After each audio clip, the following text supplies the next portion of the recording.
Nation. And we're That work live. too. Hello, everybody. It is Hello. me, Vader the Mad, coming to you live on Twitch, where we stream. It is Sunday, which means it is the Reign of Storms night, where we play through Storm King's Thunder.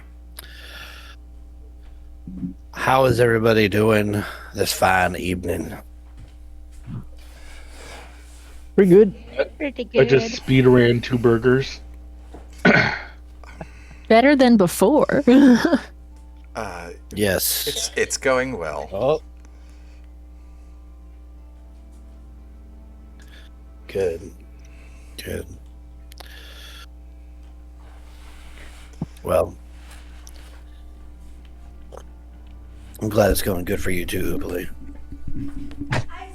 I said it's better. You didn't hear me? No, you didn't put your mic in your mouth. I didn't. It's too small. Damn.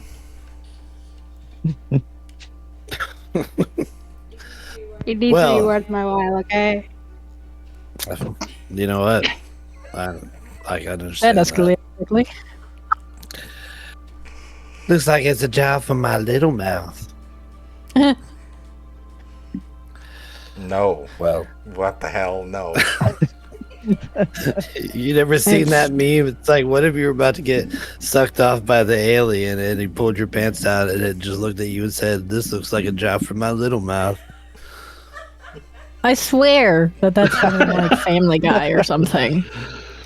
Like, There's a Family Guy alien thing, but it's like it comes out. It's like I'm gonna get you with my little mouth. Now you get back in there now.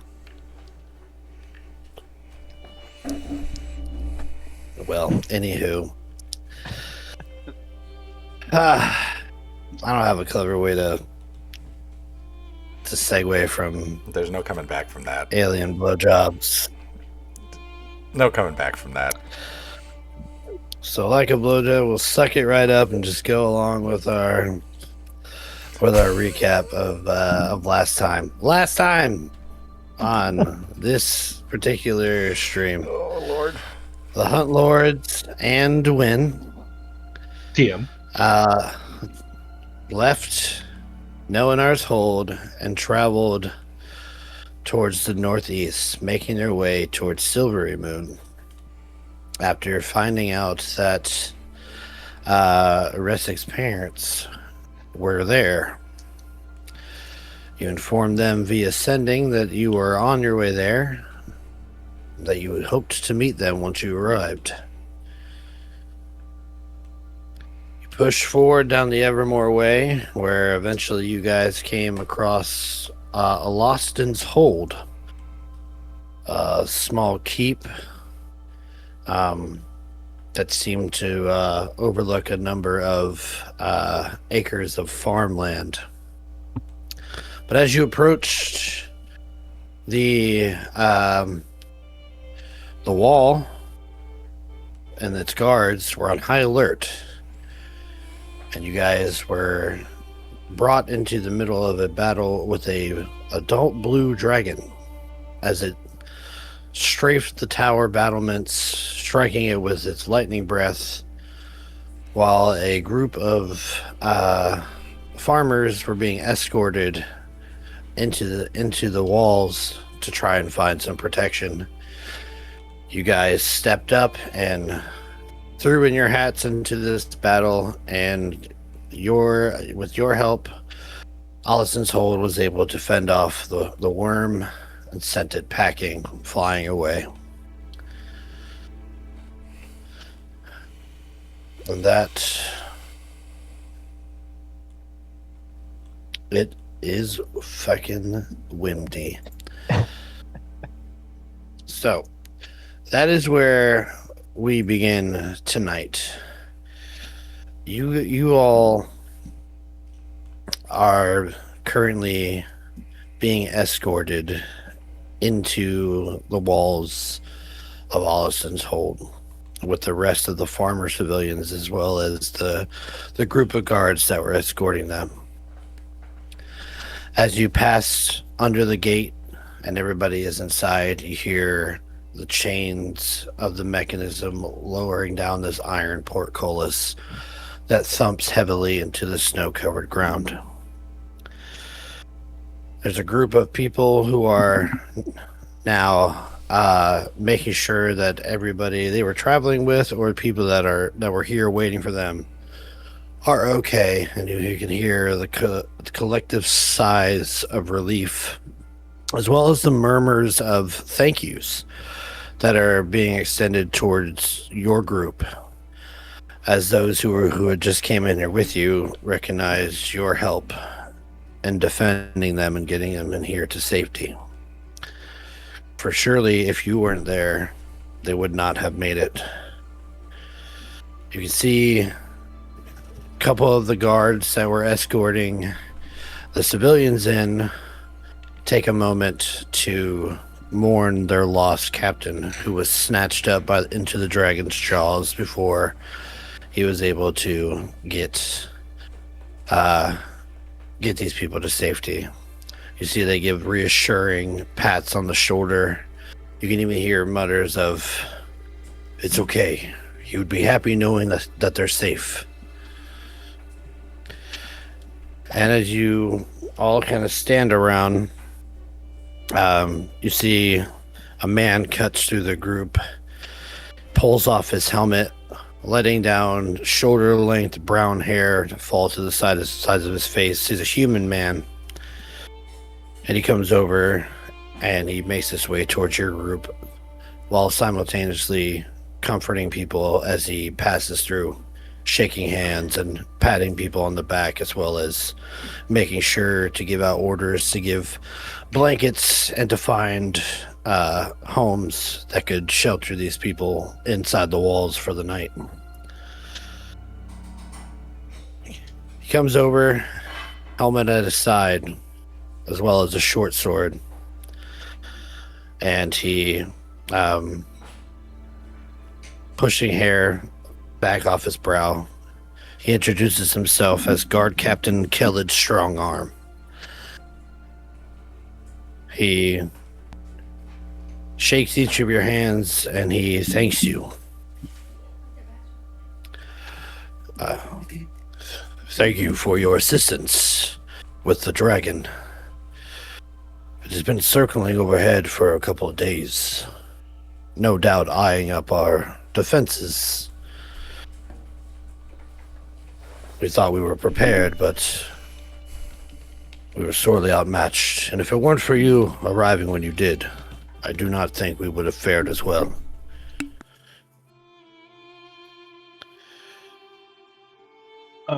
Wynn's gonna kind of like scratch at her cheek, and she'll go, Ain't it a little cold for a blue dragon?" I agree. We've never seen them this far. I've heard tell that they make home in the eastern peaks of the Nether Mountains, but they've never been seen here. It's just another thing on a growing list of problems as of late. Troll attacks have been at an all-time high, and orcs are swarming over the Nether Mountains. They seem to be riled up by something. Seems like we've had an attack on these walls almost every other night. This one being the worst.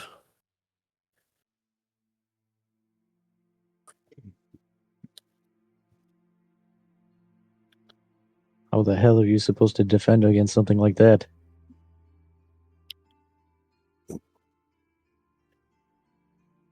Well, we are in the process of building defense weapons, but it has taken time. Our ballistas are few. We do not have many crews capable of building such machines, much less building them quickly. So right now I'm relying on the strength of my men, as well as the courageousness and the support of these people. We've fared well so far. But a dragon, well, I don't know really anyone who's ready to defend themselves against a dragon.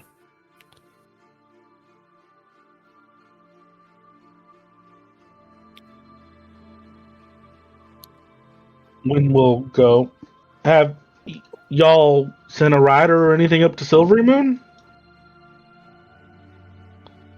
We've sent word. We haven't heard much back yet. Everybody in this part of the world seems to be busy with a lot of stuff going on. I don't know if you've noticed, but strange things are happening. The ecosystem itself seems to be, well, in turmoil.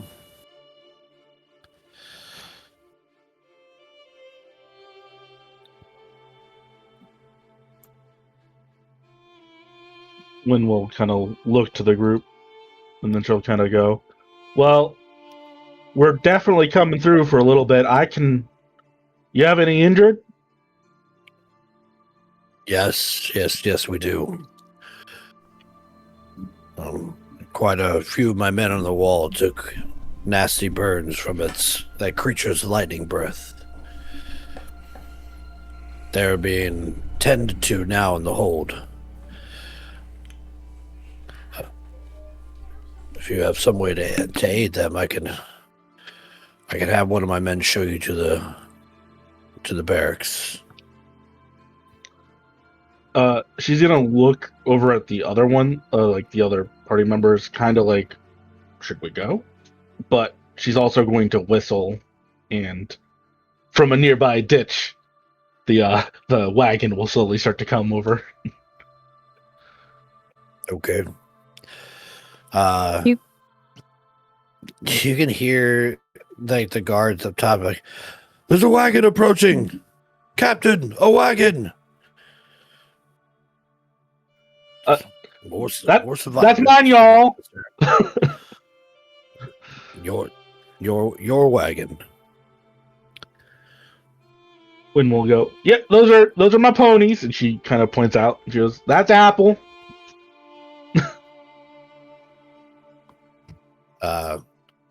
Captain Strongarm will holler up, "Open the gates and let it through. It belongs to these adventurers here." Gate is opened up, and 4 horses come in, and the gate is shut once more.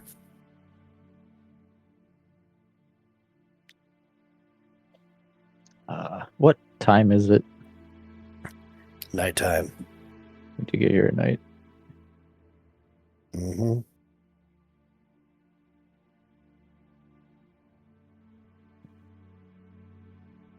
I think I we'd be think this happy is- to help with the injured. But do you know where we can go to grab some accommodations for the night too, just so we have that all prepared before it gets too late? Oh, absolutely. If you're looking for lodging, just down this way. And he points down the street. Down there in the main thoroughfare, you'll find the Headless Troll. That's our inn, right next to the Flaming Flagon. I imagine some warriors such as you will want to drink as well.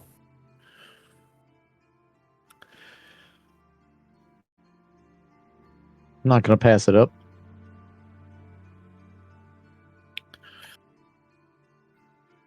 Well, get yourself settled. I'll be here sorting all these folks out, getting them someplace to stay. If you can help my men, I'd be in your debt, and I'd appreciate it.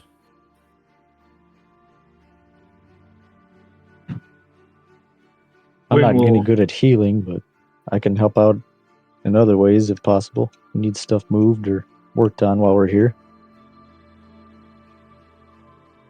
I'll keep that in mind. What is your name? Zurag Sunhammer. Zurag. Kellid Strongarm. And he gives you that nice little forearm brace shake. Strong arm. Strong arm. The wind clap from them doing it like knocks Yeah. everybody back. I'd imagine Zurag's hair, or what any type of hair that he actually has, is like spiked straight up from that blast in the face Yeah. earlier. It's wild. Hell, in fact, Millie, you look about the same, except your hair is standing up due to the lightning strike that you took. Oh my god, it's like I have bedhead. Yes. But Yeah. you folks get settled. Again, any help that you could offer would be gratefully accepted. Captain Strongarm, I might like my friend Zurag here. I have no ability for healing, but I do know my way around a smith. If you have any need of something I can do tonight to help with that, that's all I can really offer, though. I think if the dragon has been scared off for the night, the best thing we could all do is recuperate. But we do have a small smithy that could use a couple of hands. If we're going to be defending ourselves as much as we have been, we're going to need our swords sharp and our arrowheads plenty. I can only imagine. Thank you. Thank you. You are most gracious. Millie will walk over to Wynn and Adelaide. Do you want to just go with him now and have the other two take our stuff to the inn so that we can make sure that the wounded aren't in pain as long, longer than they have to be, and then we can meet up with those two later? That sounds good. When we'll go, well, I needed to do one thing real quick.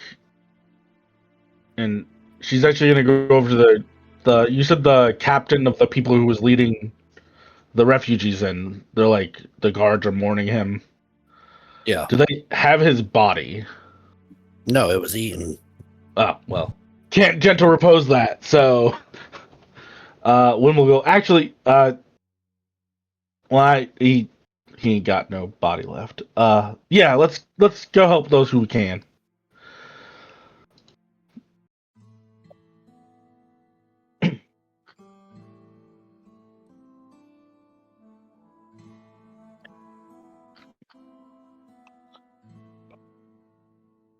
Oh, it seems like Wynn, Millie, and Adelaide are going to go with Kellid Strongarm and see to the wounded, while Restig and Zurag go secure lodging. Yep. Okay. Sounds about right. Well, we'll start with our three healers then. Kellid grabs one of his fellow guards and tells them that you three are here to help with the wounded and to bring you down to the medics area. So he brings you into the gate, and you guys go up a flight of stairs and down a long hallway before you enter in through a wooden door into a room where there are 10 people currently in different states of injury. You see that the one thing they all share is the telltale signs of being struck by electricity. Their skin in places is burnt, and in some areas where where the energy traveled through, you can see odd scarring already forming on their skin. Little tendrils of lightning. Some of them are completely missing limbs. A leg, an arm. One of them, the poor bastard, lost both legs and his hand. From the looks of it, as they try their best to clean the wound, you can see that it looks like it was just burned off. You can smell the smell of ash and burnt skin. This room is hectic with commotion.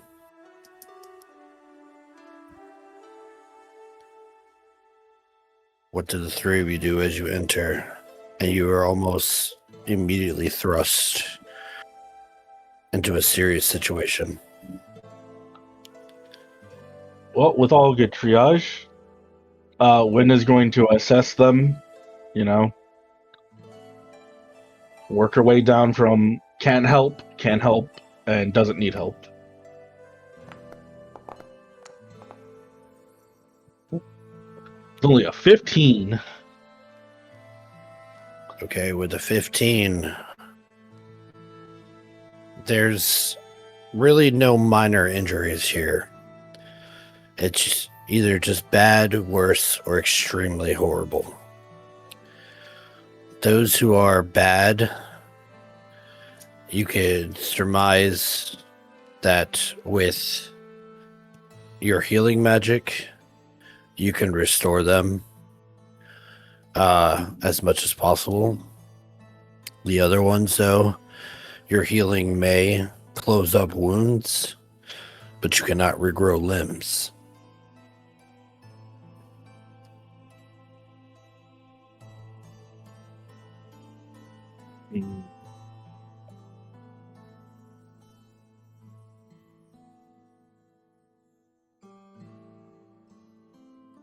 I'm looking at my spell list because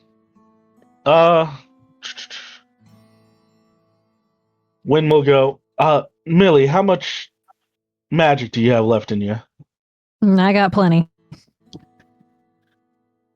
Well, I can make it so healing takes better. All right, let's start with that. We should probably clean these wounds. They're pretty nasty looking. I don't think just healing them up is going to be the right call to start with these ones.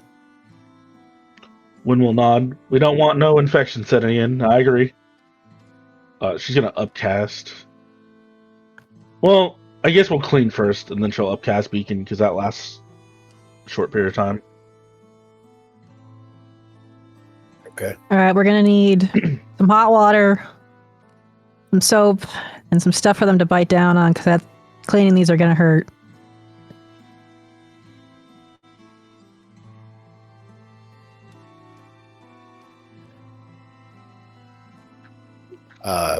Do you like We'll shout say that to out? one of the attending.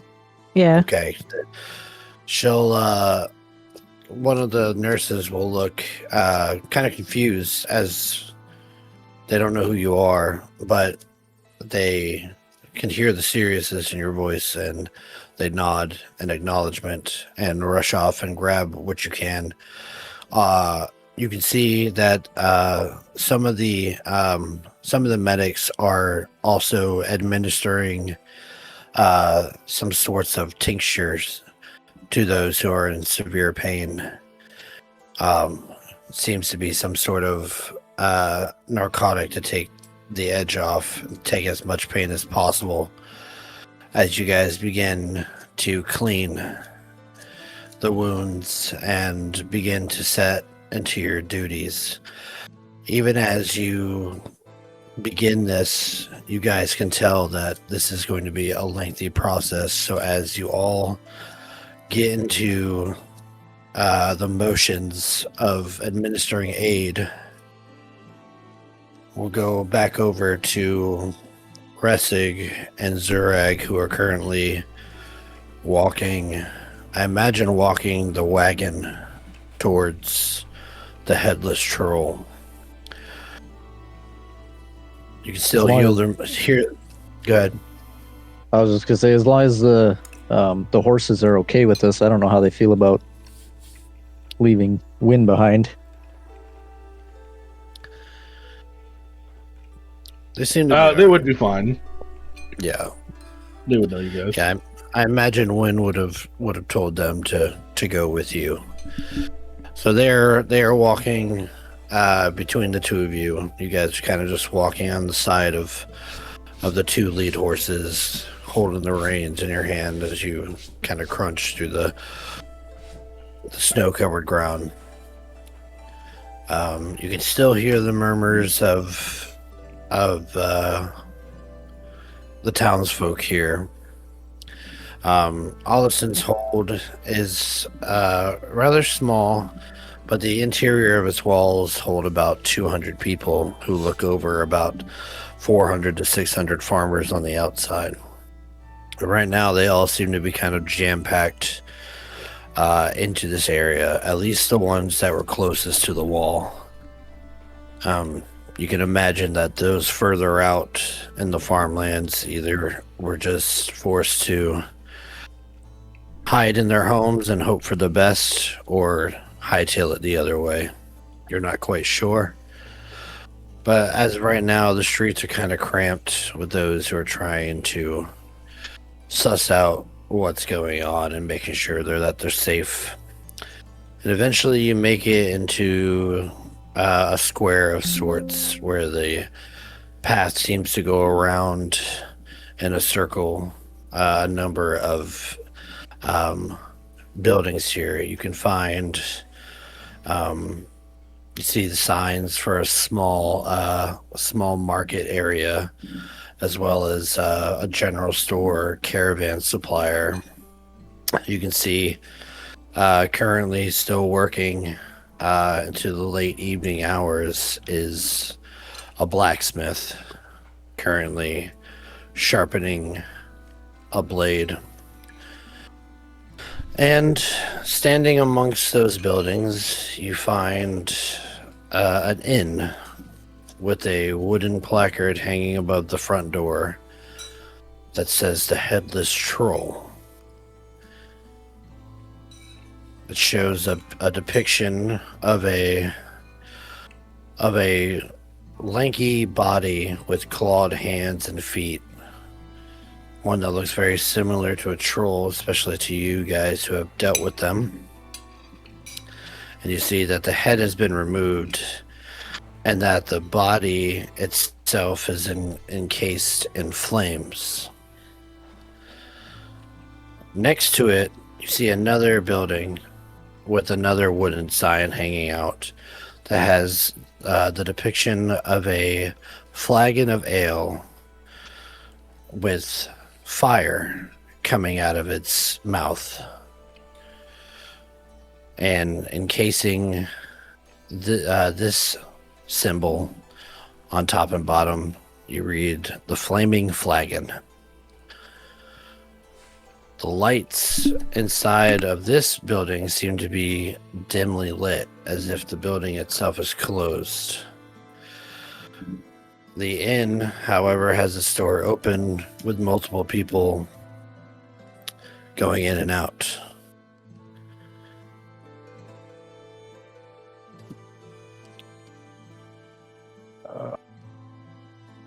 Did we come across any place where we could hitch up the horses? Is there a stable or anything? Or is it part of the inn? Yeah.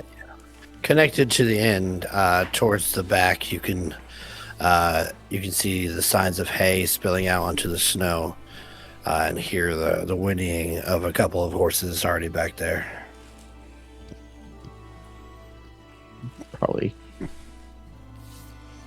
Oh, we should probably talk to whoever's in charge first, right?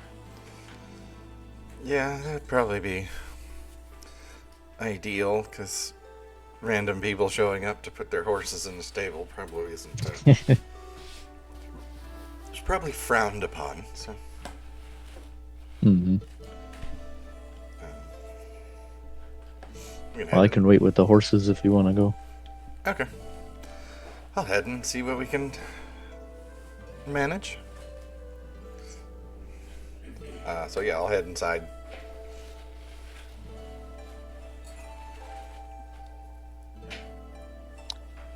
All right.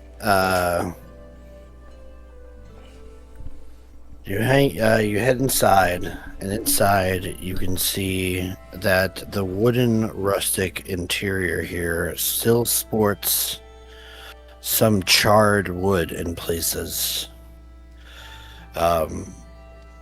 It is a cozy little interior area that, stepping in from the cold weather, seems to wrap you in an inviting hug. You can see a human woman stands behind a desk going through a thick book of names as you approach. As she writes down a name in her book, you see that she looks to her left, and hanging on the wall there is like a pegboard of sorts, of which only 2 keys currently rest. Well, good evening, ma'am. I was wondering if you have space. We have a number of people. I have a number of people traveling with us. 6 horses and a small wagon. Quite a crowd. Well, as you see, we're running out of space quickly. Lots of people needing emergency accommodations for the night. Well, Can't say I've seen you around here before, so I don't think you're one of the farmers. But if you're looking for lodging, got 2 rooms left. I'm afraid they're not the most comfortable, especially if you're traveling with such a large crowd. But we got stable rooms for horses. You can park your cart on the street, and you'll at least have a roof over your head for the night. I think that will be ideal. 2 rooms is better than none. It's too cold to be sleeping outside. At least for most of the people that I'm traveling with.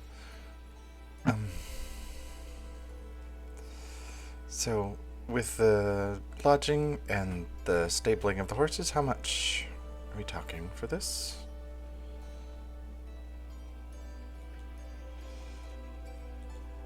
You're looking at about 5 gold for the night. Yeah. Well, if you want both rooms, it'll be 10 gold. Oh.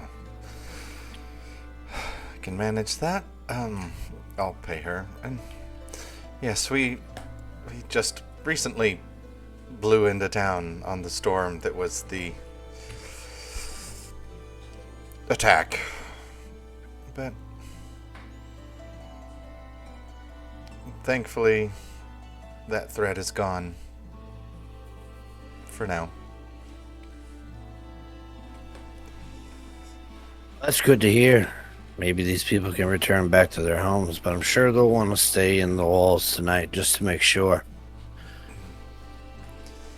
Could I get your name, please? I need to write it down here. Ressig Moonstep. And yours? You can call me Catherine. Alright, well. It's a pleasure to meet you, Catherine. And happy to at least have the rooms and the space. She make sure that your names are signed in there. She signed something as well. You'll have rooms 7 and 10. Here are your keys. Please don't lose them. They're the only ones we got. Bring your horses around to the stables. You'll find some open, I'm sure. Just pen them up wherever you need to. There's a bucket for oats on the wall. There's a pile of hay. You can shovel some in there if you need to. Well, We don't have a stable hand around here, so you'll have to pull your weight. well, thank you so much, Catherine.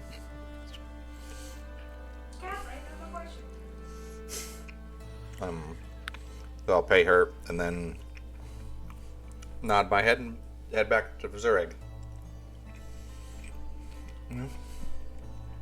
Turns out we're in luck. Last 2 rooms. And she said to just stable the horses wherever they'll fit. Is there, by chance, in the stable any kind of, like, large burlap sack or old cloth or something? Yeah, there's definitely like a half empty sack of like oats that you could probably pour out into another bag.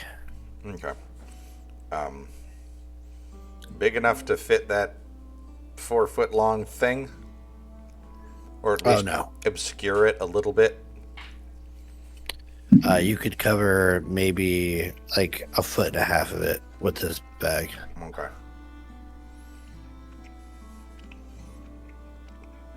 Well, I don't think we should leave that in the wagon. Unless somebody's sleeping in the wagon with it. Those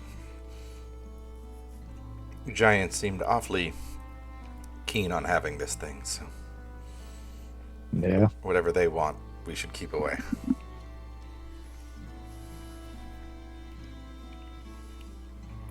Let's just hope they can't sense it or anything. It's not drawing them. Well,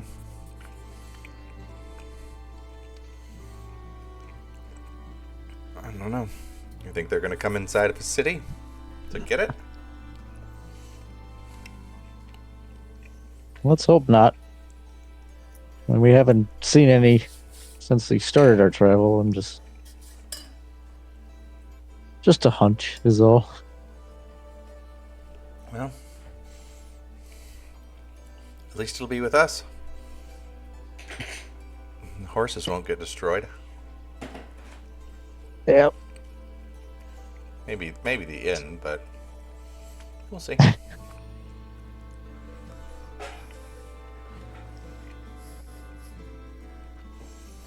So, yeah, we'll start unhitching the horses and get everything kind of situated. I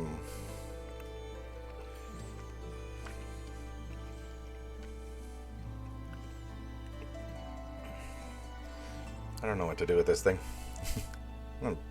Obscure it as best I can in the bag and then lug it upstairs. Yeah, it's not obscured at all by this bag. No. It's 4 foot long. This bag covers 1.5 foot of it. You got cloaks and bedrolls and things. I can do my best. Okay. Why don't you give me a deception roll? Oh, deception. I'll take it. That one actually, I get advantage on, even though I only have a +1. Part of me just like, it might be easier to just not try to hide it and just walk it through. Ooh. Ouch. Okay. That's a 9 for those of the our faithful viewers. All right, so you try your best to cover this thing up, covering it in a burlap sack as well as a number of cloaks and coats and other things you have, and you laboriously move this into one of your rooms. You use the key to open up the room, and you find that the one that you enter into is a single bed that would sleep 2 people comfortably. See some modest accommodations. Nothing extravagant, but comfort nonetheless. Pizza bedroll. Mm-hmm. It's warm. You thunk this heavy thing down into the corner with a heave. And you were saying? Oh, well, you planning on waiting here for them, or were you going to try and go find some way to help? I'd like to help out some way I can. I mean, most of the time, whenever we get to this point, I feel pretty useless. I saw the smith was still at work. I might go help them out. At least for a little while.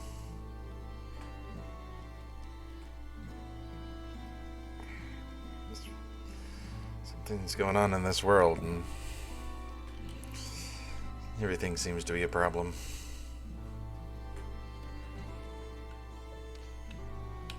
At least they seem to know how to get rid of trolls if they show up. It'll make a I'll just talking about the name of the place and just kind of pointed out if Resig didn't see it.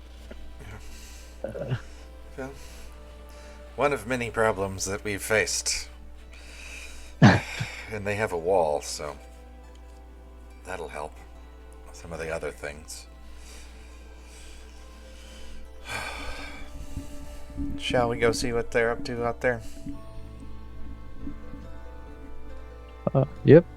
I'll just set the rest of the stuff. I don't know how we're splitting up rooms. Since it's one man. No, it's one bed, two. The rest Oh, girls. yeah. One man with no pants. Perfect. He's got pants now. The lizard folk gave us some I pants. thought he said he didn't want to wear pants. He grows It's a little too cold. He grows a tail every time he gets in a fight. Is there anything left of those pants anyway? At this point Just in a time, hole. It's perfect. at this point in time, it's like assless chaps, whether you want it or not. Yeah, we'll lock up the room. He's got snap button pants that he just rips off every time he rages. breakaway pants. Yeah. Yeah. But it'll so I'll set probably my stuff in one room and then the other guy's stuff in the other room.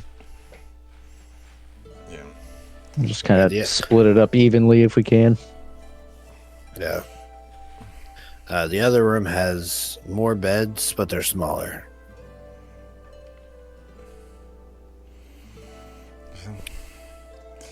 That's a problem for when everyone's here. Let's go see what we can do to help. And I'll lock up the door and then head down to the smithy. Okay. I'll follow Resig. All right. So you guys both exit out, back out into the square, make your way over to the smithy. You can feel the heat from the forge still burning pretty hot as they kind of absent-mindedly occasionally pump the bellows to increase the heat. As you see, they're currently heating up the blade of a long sword. They bring it over from the fire over to the anvil, where they begin to temper the steel. They look up, kind of through the corner of their eyes. Told the guard captain that the swords won't be ready till morning. Can't work any faster. I'm already working through the night. Well, guard captain didn't send us, but I could certainly lend a hand. I know my way around the tool or two. If you'll have my help. He looks up at you. Not to be rude, but I'm in no position to offer discounts for work. I appreciate the offer, but if you're looking to undercut my prices, I'm afraid I can't do anything for you.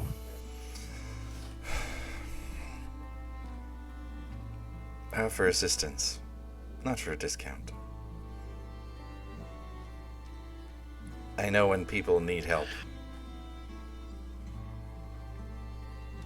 Nobody works for free, The only thing I would ask and I ain't that, got nothing to give you.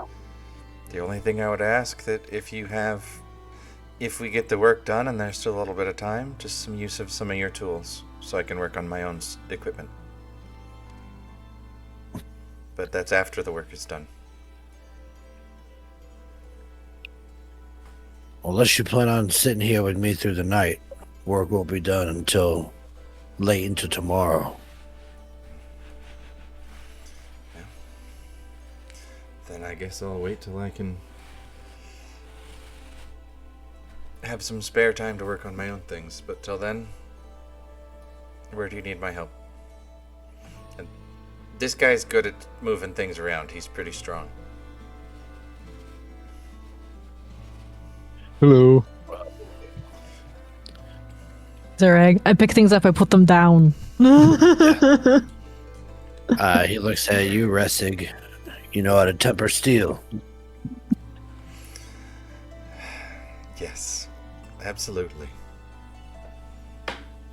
Good. And you can lift things. That you're strong. That you can lift things. Aye. Good. There's a cart of ingots around the back. Bring them up here. We're gonna need them all.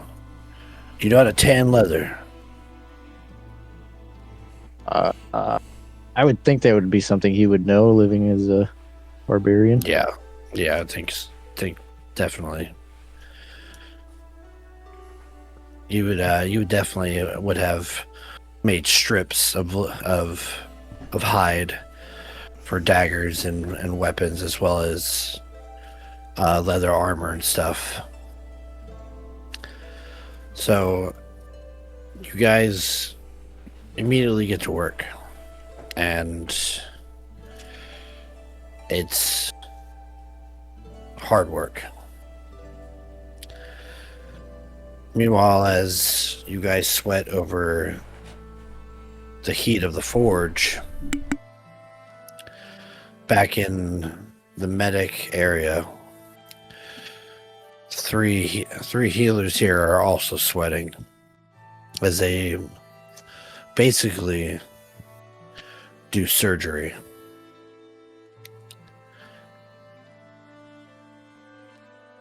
I would like each of our healers here to roll me their spell casting modifier check.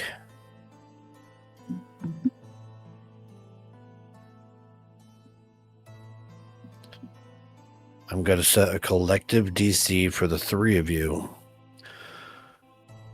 The higher you hit, the better you do, and the lower amount of spell slots you use. So just our spellcasting modifier ability? Correct. Okay. Is that just a d20 plus our spellcasting modifier, or is there a button for that? It's all It should, wisdom. Yeah, it's yeah, just yours should be charisma. okay. Mine? Not No, mine. no, you're fine. Sorry. It's a 19, Bradley. 16. 12. 28. Okay. So let's see. 28 plus 19 is 47? 47. Okay. So with that, I'm going to say that the three of you, even with your combination of Beacon of Hope and stuff like that use over half of your spell slots. And this represents you guys, again, basically doing surgery with your healing spells. As you heal these grievous wounds, complications arise as you go through that you're forced to deal with through triage and other steps of healing. This is a tenuous activity, and you work well into the night as you heal these people.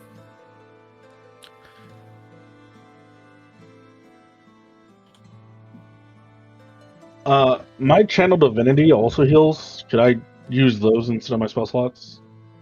I'm not. I'm still going to take your spell slots. Okay.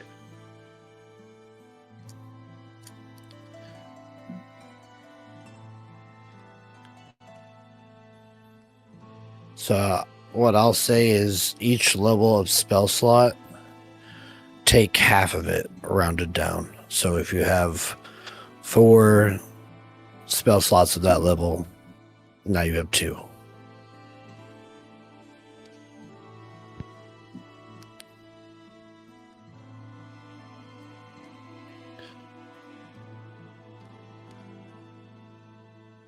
And while that is happening, I would like our 2 Forge members to roll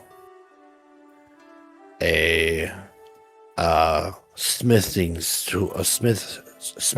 tools roll. Foundry defaults that automatically to Dex. Do you want me to use something else, or just stick with that? Dex works for me if that's what it defaults to. Okay. Mine's still Smith's tools too. Yep. 21. Basically just Dex. Whatever you got. Yeah, I'm not proficient in any tools, so mine's shit. 21. Nice. So with the 2 of you helping, it's quick. You guys are able to form the swords rather quickly. And so as most of the work turns into tempering the steel and sharpening the blades, more so than having to just form one blade at a time, you guys get it in quite quick succession.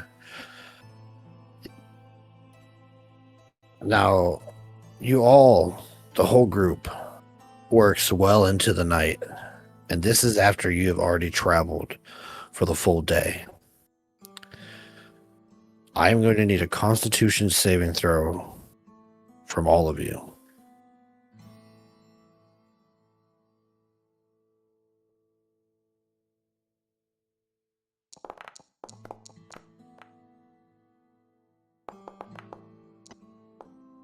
Blech. That one for Millie. Got a 9. 20 for Adelaide. 23 for Zurich.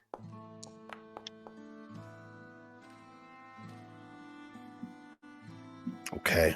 14 for Resik. So Win and Millie will both fail, and you take on 1 level of exhaustion. My request of you, at least you 2 first, please describe to us how this manifests. I imagine it is just. It's not just physical strain. It's like kind of that mental strain as well. When holding hands, telling people it's gonna be better. You're gonna be all right. And as she's doing that, it's basically becoming a mantra, like a mantra of like repeatedly, and like taking on all that suffering. Just kind of, as the bags deepen under her eyes, she kind of goes a little blank and just keeps going. deeper and deeper into the night. Little hoarse by the end of it. Similarly with Millie, she's gonna kind of do the same thing. She's gonna, I'm gonna heal you as best I can. Some of these are not gonna be able to get closed up or might leave a scar. I mean, not closed up, but I can't bring limbs back, and they might have a scar, but it'll definitely be better, and the pain will go down quite a bit. I'm really sorry for what happened, and you'll be okay. And kind of like she'll reassure them, things are gonna be all right. We'll get you all patched up, and kind of similarly the bags under her eyes, and you can tell that the smile's like occasionally forced. But that would only be for like Adelaide, someone who knows her well enough. And by the time everything's all said and done, her eyes are kind of gonna be a little bit dead. She's gonna just be like, "It never really gets better, does it?" Yeah, this is like the second night in like the past 4 nights that you guys have spent healing people of grievous wounds. The lizard folks that you guys fought, their wounds sustained by your hands were also healed. But now you see the destruction of what a dragon can do. And it's taxing on all of you. And even though the 3 who passed do not take it on a level of exhaustion, your body and your mind does feel it. And there comes a moment almost about dawn where you have nothing left to give. So you meet up at the Headless Troll and go to bed. One of the rooms has 3 single beds, while the other one has 1 double. How do you wish to pair up? Sorry, I can sleep on the floor on a bedroll, and the one with the bigger bed.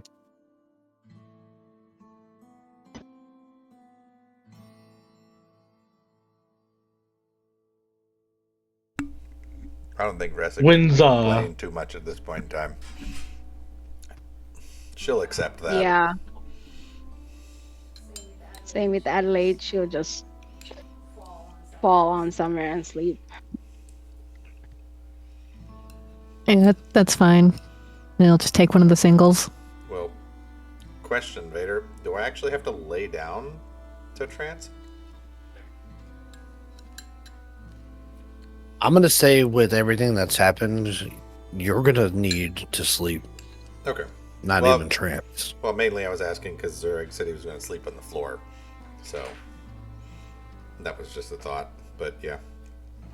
I'll be fine sleeping in the bed. When is the size of a kid so she can also split a bed with a person and probably not take up that much room? When short, so...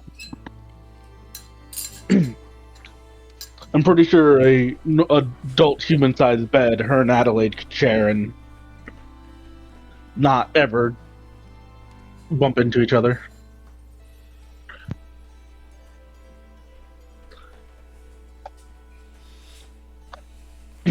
Well, is there anything you all would like to do before going to bed? Is One of anybody my spell slots. still hurt among us? Yeah. Emily will probably heal herself and do her mage armor and death ward by moving some of her sorcery points into getting a 4th level spell slot back. Ressic is hurt, but not so much that I wouldn't just naturally heal it up with a rest. I'll use some hate dice. later. Once you- Well, Wynn can make two potions before bed. They go away once we go to sleep, I'll which take would one. heal 2d6 plus 9. Damn. You guys can split those. I will say, with what you were doing, you wouldn't have had the time. The potions? Yeah, That it's a channel divinity. correct. Yeah, you were too busy.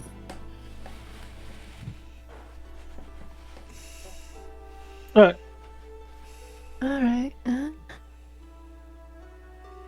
I guess here's a question to the group: are we gonna stay in the town for a day, or are we gonna immediately leave? After they were literally being attacked by a dragon. Well, we weren't really planning on staying. Yeah.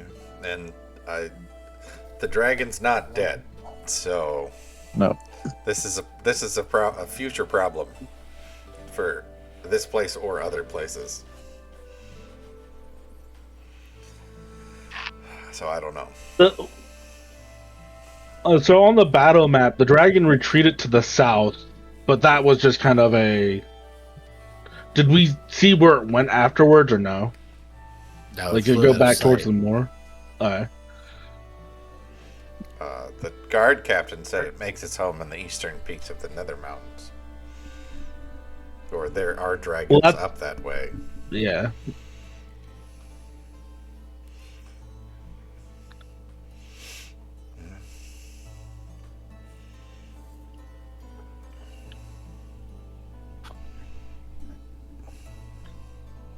I think we sleep and we try to figure out in the morning. Yeah. Agreed. Yeah, like I said, I don't So think you we're will be, planning on you staying will here be more than one sleeping day. through the morning.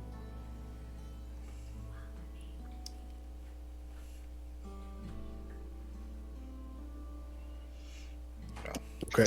Whenever we wake up at like late afternoon, we'll figure it out. Morning's whenever you wake up.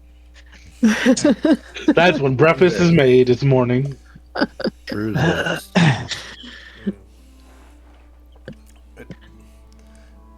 It's like another day to Everland. If I'm reading the map. Okay. It's kind of on a weird spot. Everland should be on the river, but obviously the dock can't be there. Yeah, it's situated right on the banks of the Rowland River. Yeah, I think we sleep, and then we figure that out.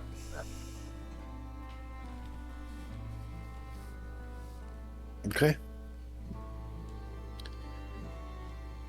We get to click.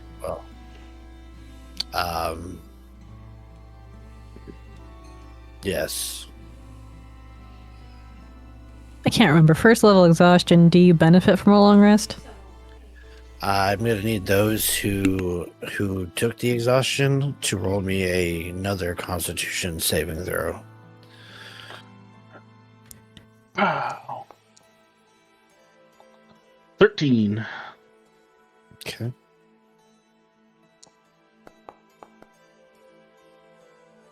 $26. Okay. So as you guys take your long rest, remember our rules and do your adjustments as such. And you will, those who just rolled me those Constitution saving throws, you guys both pass, so you do not carry your exhaustion into the next day. Ooh. But you guys do sleep every bit of 8 hours. So when you awake, it is evening. Really, like, fuck up the days. And with it being winter, it is dark out once again.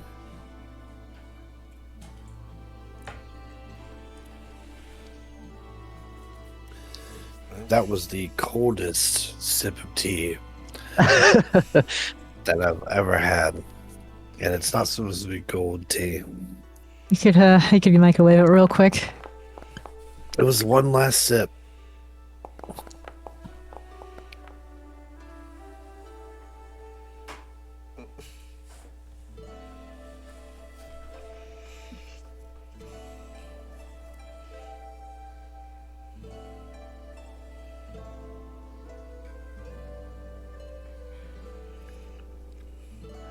Well,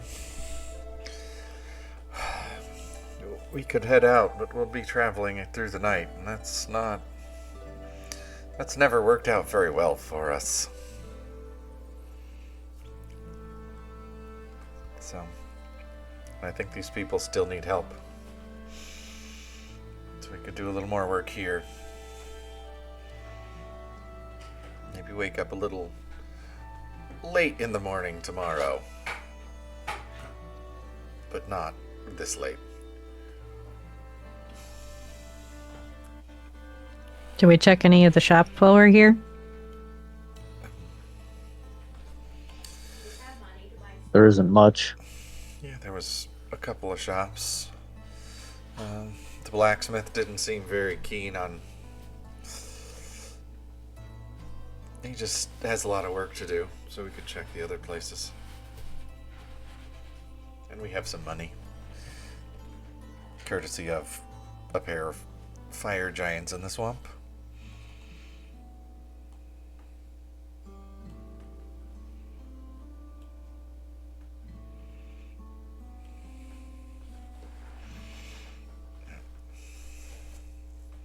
Funny, I was about to say, lucky you ran into those, but I don't really think that's very lucky. No. I mean, we survived. That got a weird thing to go with it, but whatever this giant stick is.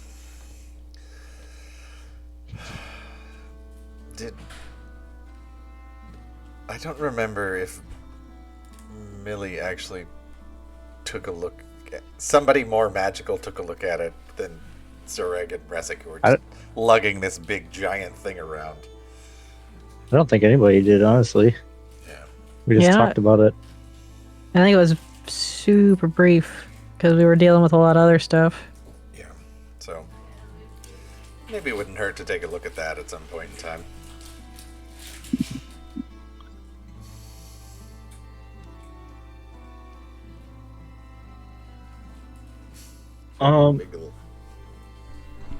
Wynn would probably go, Restig, did you want to talk to your folks today, or... I mean, if you have time, maybe this... Oh, it's already afternoon. No, we told him... we said we were coming that way, so... I'd say save your strength in case more people need it.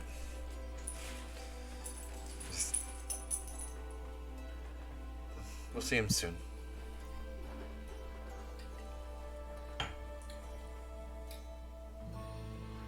You said folks came in here to, because this is kind of like a holdout, like, you know, shit goes on, the farmers come in.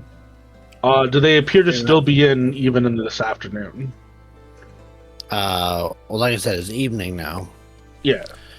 And it seems like most of them have gone back out.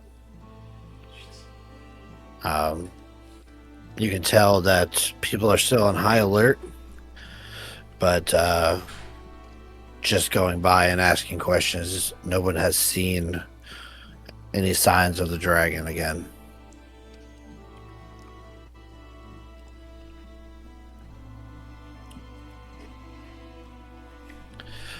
You do, however, hear rumors of its roar. You say that people heard its roar throughout the night, echoing from the distance. You hear some people even gloat, saying things like, "They must have gave that thing a run for its money. You hear its roars, sounds pained. I bet you it's on its way to dying." Things like that.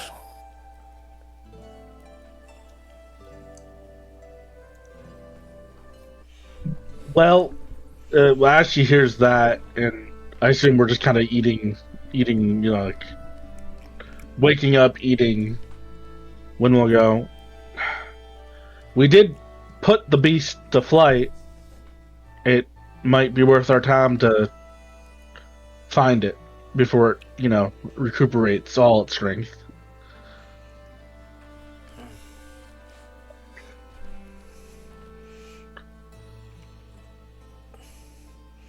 I don't know how we'd go about doing that, but it is going to be a problem for somebody. If only we had some kind of tracker.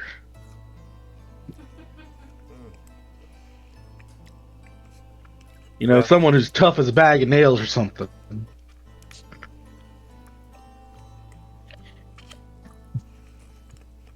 Somebody who would want to be checking out beasties. And that's when Zurag goes, "Ah, shit! We forgot bag of nails."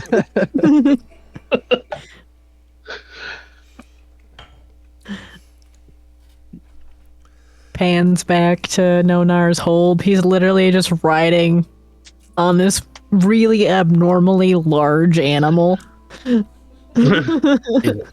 He's riding on the gelatinous cube. He's got a saddle of ooze control or whatever the hell the thing going. Oh, I just meant he was on top of it like he was the Hydra, and he was trying to kill it. But I'm fine with the ooze. Certainly a unique mount. Well, yeah, you said there was a shop here. Is there anything we need? It's not. I mean, it's like a caravan supply shop. Okay. Like stuff for traveling, and like small like market goods and stuff like that. I.e. adventuring gear, but nothing fancy. Correct.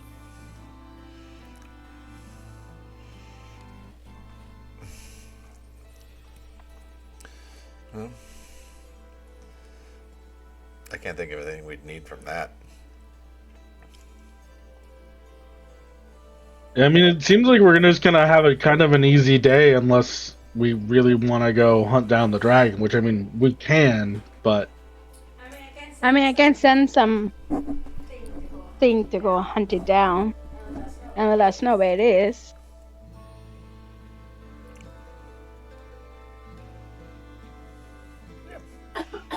Isn't that how we found that weird bat creature? You sent out the birds? I think so. Worth a shot.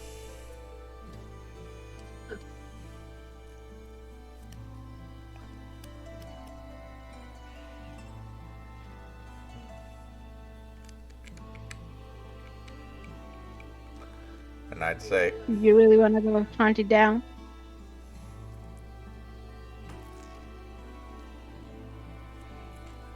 I mean, I didn't hear what you said. even if you don't send it to hunt it down with the intention of us going to find it, at least you can find out where it's at so we know whether we need to be worried or give the town a heads up.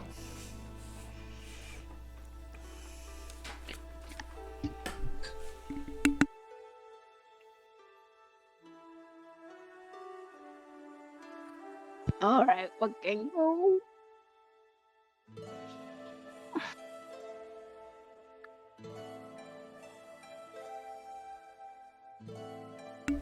Well, she's looking at that. Is there...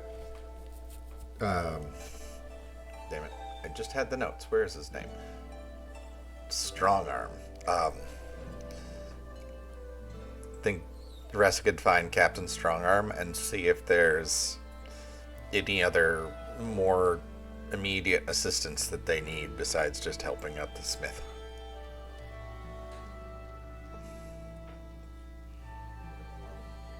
I don't know you. I don't suppose you know anything about building ballista. That's certainly new to me. I can work metal, but that doesn't mean I know how to build that.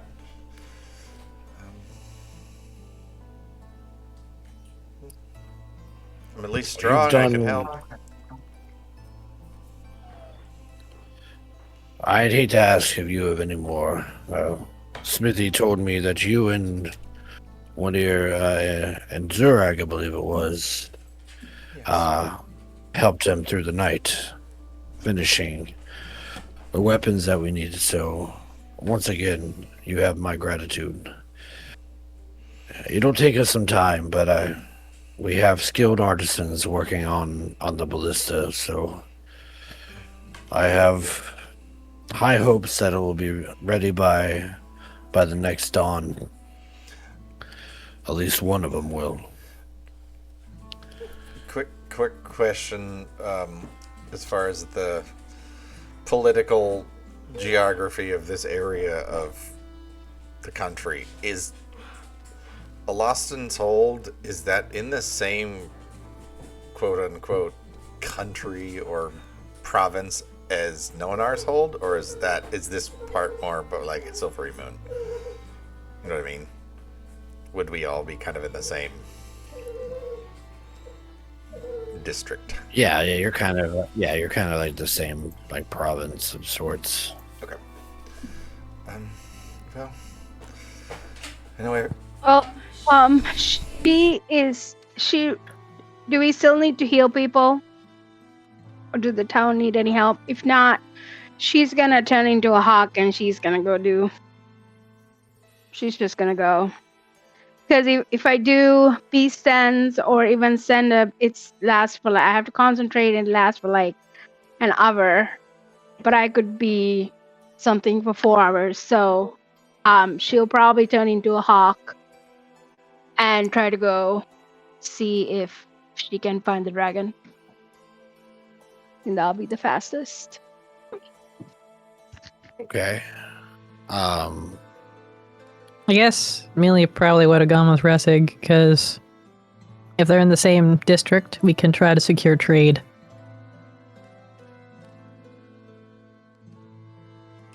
Okay.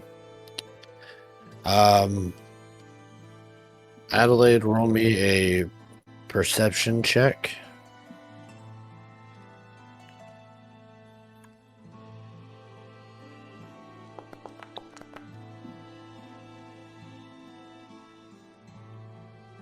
$16.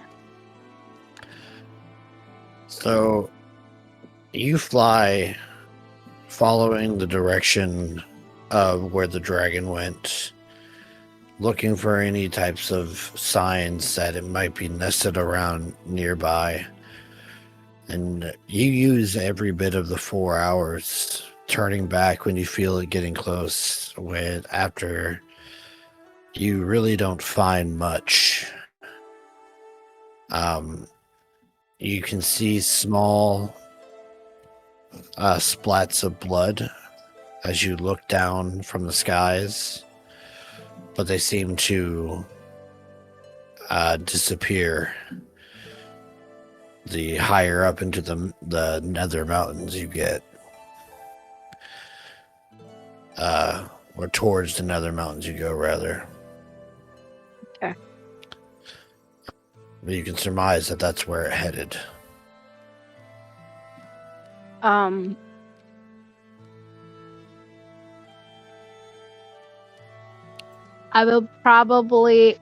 will go all 4 hours, and then I will revert back to myself, and then I will have to revert back to the hawk to get back.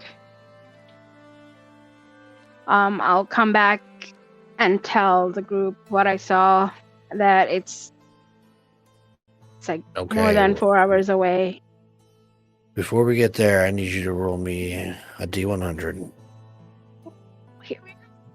Dead. Bye, guys. It's been nice playing with you. 36. Okay. So you land coming out of your wild shape, and as you do so, you're taking your surroundings a bit. You feel the snow falling lightly around you. You're standing up in snow up to about your knees. You're about on the edge of the high forest, in between the high forest and the Raven River. You can see the forest to your south, and you would know that the river runs somewhere up ahead. And as you are standing there, getting ready to shape back into, a hawk again and fly back, you get the slight feeling that something is watching you. And you look around, trying to ascertain where, but you do not see anything. So you wild shape back and fly back.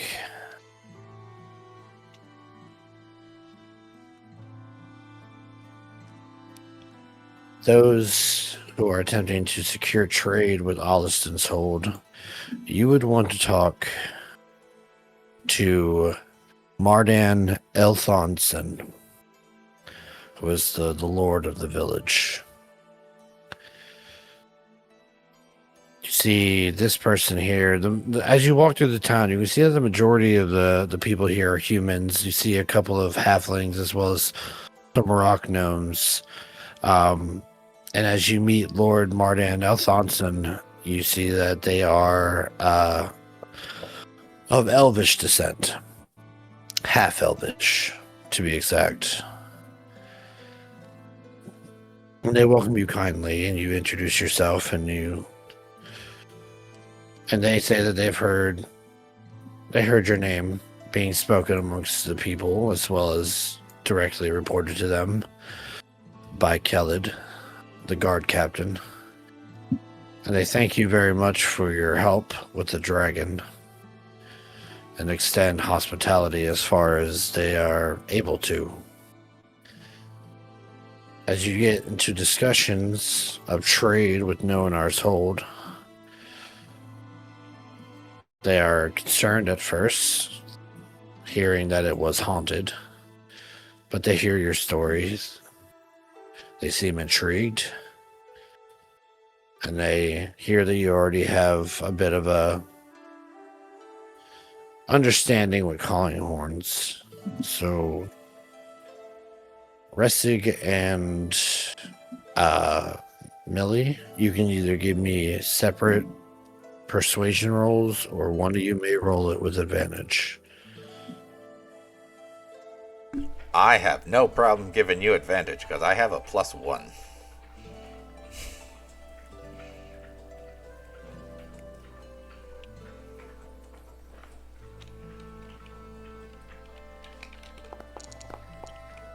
Yeah, nice.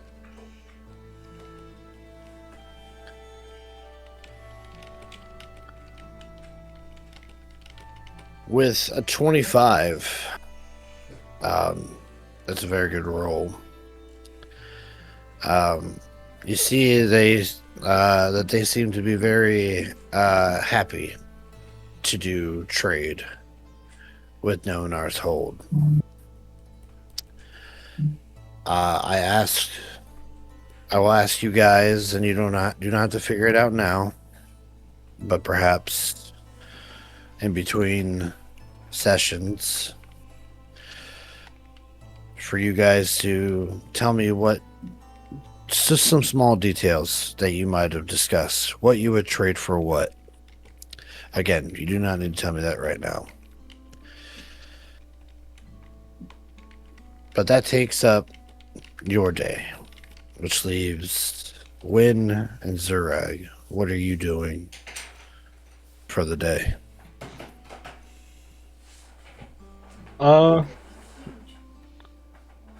I think Wynn would be preparing.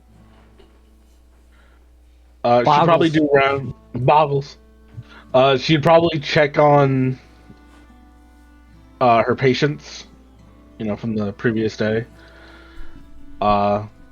She'd probably offer food to any of the refugees that do remain. So she'd probably get around to baking and her usual stuff, but she would first offer it, as much food as she could to those who have been driven out of their homes.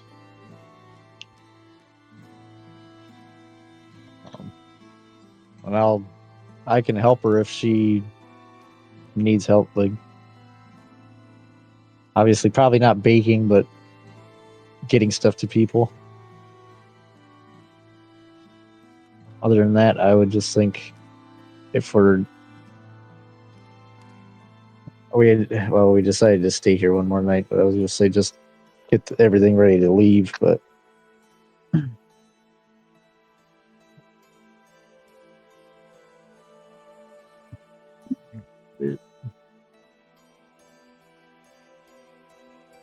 Okay. So you guys take the last bit of the day doing all this stuff. Roll me a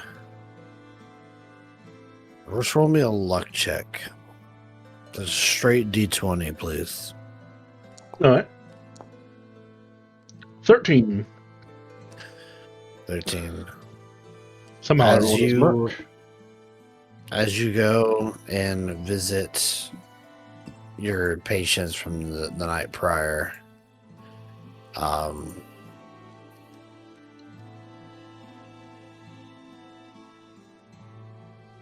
you see that everybody seems to be doing as well as they can. Those who had lesser injuries are already up and doing their best to help around even more. You hear that some of them even went back to the wall to help start repairing that. But those who had succumbed to greater injuries still lie here. However, you can see that the results of your work are holding true, and you do not seem to have lost anybody. After you check up on them, you bake food and make food and task Zerag with going around dropping them off, a real Meals on Wheels situation. Zerag the Muffin Man. Yeah. He's got an apron on. Nothing else. Did you know the Muffin Man? Just Now, Zerag, it's traditional halfling cooking. You have to only can wear that. I don't make the rules. And a hat. Yeah. Just a real toned bottom. Every time Zerag takes out a meal with just bites her knuckle. Zerag's really convinced that by wind that you have to fire the glutes when you pull bread out of the oven. It's like, damn, I didn't know we were making cake too. But either way, that's how the rest of your days go. You work hard into the later evening, where you're able to settle in for the night again. Sorry, was somebody in chat got invited by Automod for saying 4 rounds of wreck. I'm not even sure if I'm supposed to allow it or not. Just fair. I think that's fair. That's funny.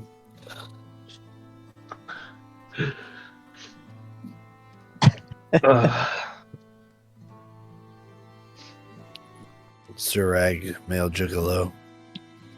That's all I can do. It's the only way you can help. Gotta give the people what they want. Gotta sleep with everybody in town. Morale is up a crazy amount. They come back from the trade mission, and Win has like set up a pole. They're like, "What's that pole for, Win?" Win just leans back and goes, "Get ready for the show." Now Coming to the introducing stage, the Sun Hammer.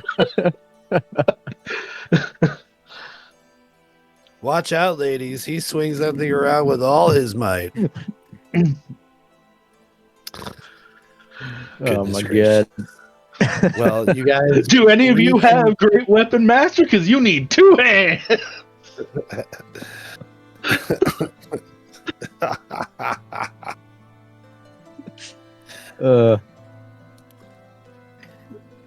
Don't stand too close, ladies. He's got cleave on that thing.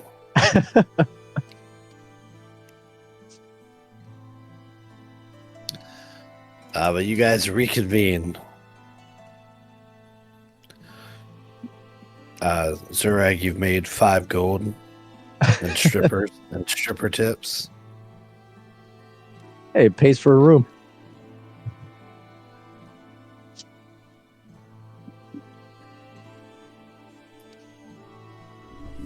That's a lot But for it a does take commoner, you the by rest way. of the That's night like a to wash year's off the wages. glitter. The glitter, it never comes off. Yeah, Zurag will be finding glitter on his person for the next foreseeable future. No, let's be honest. Never mind. I was gonna say Win would probably have him use edible glitter.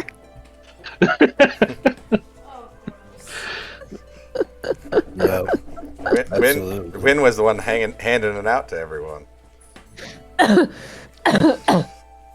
Was that a baguette in your pocket, Mr. Zurag? Are you just happy to see me? Awooga.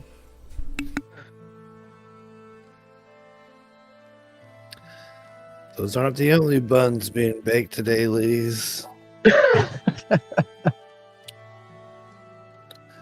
Alright.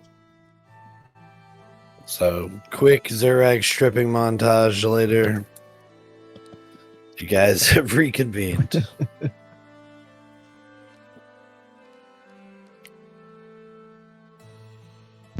The maid will let them know that by trying to find the dragon, she might have got the attention of something else that she doesn't know what it is. So maybe we should be in high alert. The dragon or something else might be coming this way, but I could not find the dragon. Got Riavia beers on that cart, Lynn? Win will go. Well, of course, you gotta know what happens when you're backing up.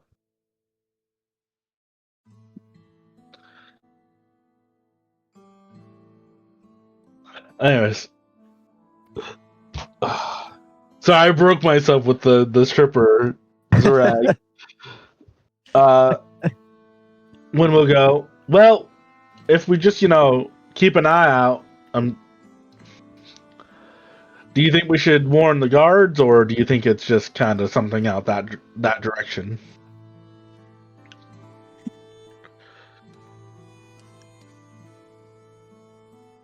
I think we should warn the guards.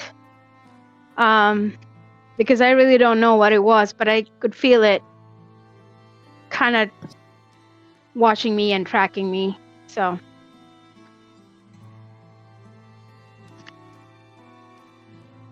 And we'll nod and go. Well, let's get this supper on us, and then I guess go talk to Mr. Strongarm.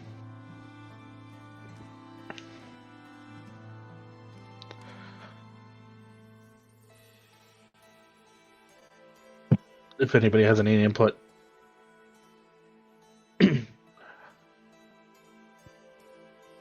I'm pretty hungry, yes. So let's eat first. Win made loaded baked potatoes, just various forms of baked potato. You and your They're baked mobile. Does she pull the baked potatoes out of her pockets? I don't want them. Or if they come out of Zurag's pockets. No, thank you. You can keep Definitely them, Zurag, not. with edible glitter. With edible glitter. This one was keeping me warm. You want sour cream with that? I mean, it would wash off easier. It would melt instead of having to. Good. Now I'm rolling this one. One will just get. I mean, they're just, you gotta keep them warm. No, they are, I went to a place called Potato Coop last night, dude. It was good. It's one of those places where they make a baked potato and they put like various other things on it. Like one of them was like a cheesesteak baked potato. It's very good. Sounds pretty good.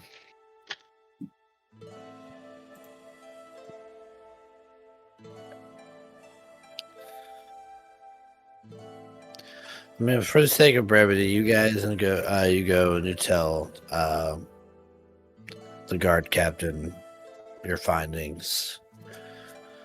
He thanks you and hopes for the best. All right. Why was that put here? I know Zurag is John Cena, but stripper Zurag would have to be Channing Tatum from Magic Mike. We're back up. By the way. Stream is back up. Recording is back up. Everything is back up. Sure you don't want to vacuum something else? Sorry, stream. It was my fault. I was trying to vacuum. I gotta vacuum real quick. It's all vacuum. Everybody, Just a vacuum. everybody, take a 10-minute break to vacuum. Your vacuum is actually the dragon. The dragon roars, and then someone goes. That's how all pets feel. All right. Is there anything else that you guys wish to do before turning in for the night? Not offhand. Can I go up to the wall and kind of try to take another look to see if something is it coming our way or something? Yeah, you go to the wall, take a look out. You don't see any type of threat approaching you. Okay.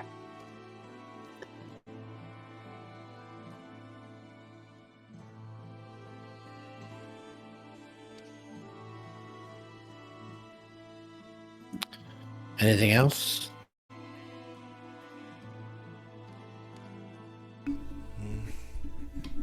No, Rustic will just continue to do what she can to help. But other than that, nothing really going on. Yeah, when is gonna take an extra long sleep tonight? She's probably, even though like she didn't take exhaustion, it was a near enough thing. Okay. Well, you guys go to bed. Your second night here in Olliston's Hold. And you wake up the next day, late morning. Do not click anything else. You will not benefit from a long rest. Because you can only take one within 24 hours. Or you can only benefit from one within 24 hours. So any hit dice that have been spent will remain spent. Any spells that may have been cast will remain cast. And so on and so forth. By the way, you wake up, second day in the inn, cost you another, what did I say, 10 gold? 5 gold, 10 gold? 10 gold. 10 the for the room. two. I got it. Waiter, will my wild shape come back? Because it comes back on a short rest. Yes. Okay, thank.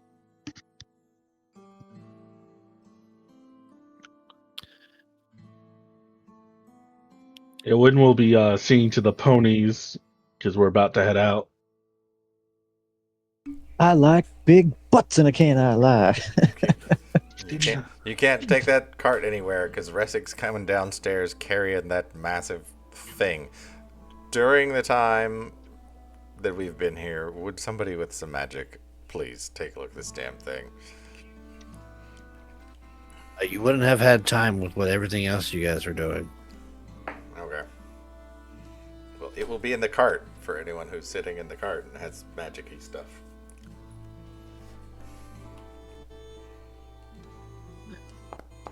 I ride in the cart. We got this. That's 2 for the night, so hopefully those are done. You're rolling like fucking fire over there. Millie looks at this thing covered in a 1.5 foot by a burlap sack with some coats and furs and stuff on it. Is like, why are you taking the coat rack? Doesn't even bother to take the stuff off of it. She's just like, I don't got anything. Magical coat rack. If this is laundry? Question mark.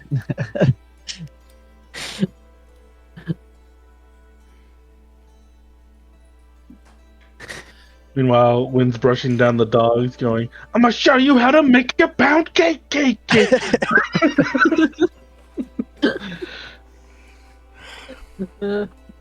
Good effing lord. It's a real song, too.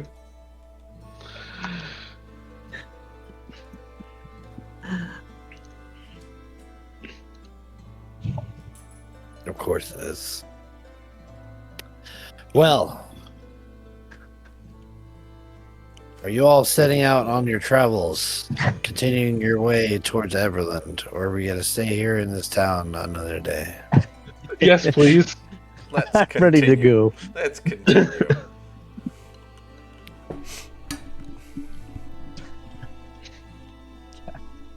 Giant lessons, Zurag?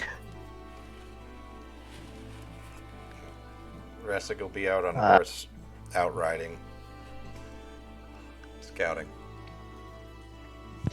How Same far? as Adelaide.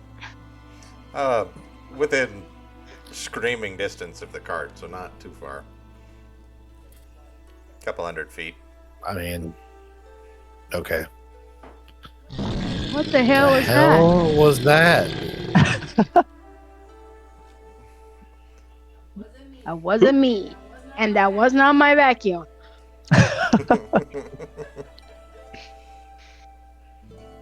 Was there a roar? Was that the wild Yeah. shape going off? That was very delayed. That's a very delayed watch.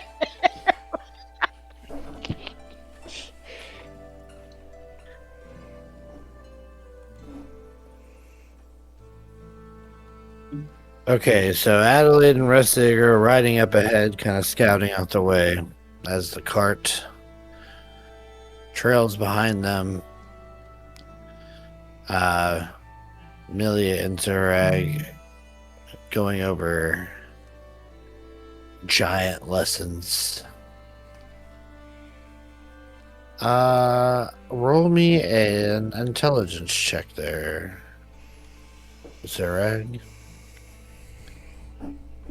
Oh no. Boop. Badoo. Flat 10. A flat 10. I'm going to say with a flat 10, you are starting to get as much, you're starting to get like almost conversational giant. Okay. You've got about enough to where like you could ask a giant where the bathroom is.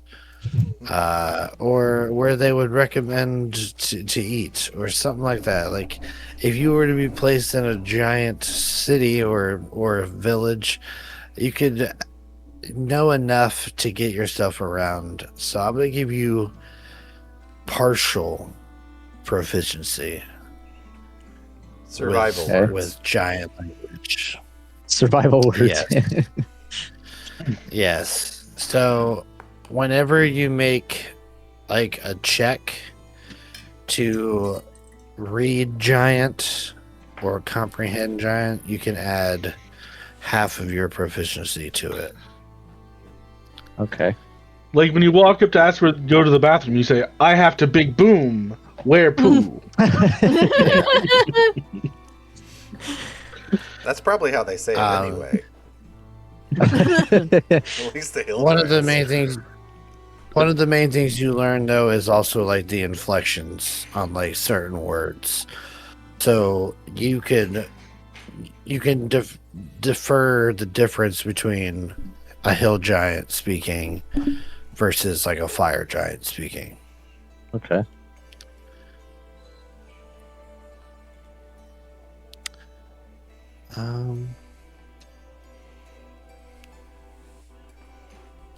So I want my scouts to give me perception checks.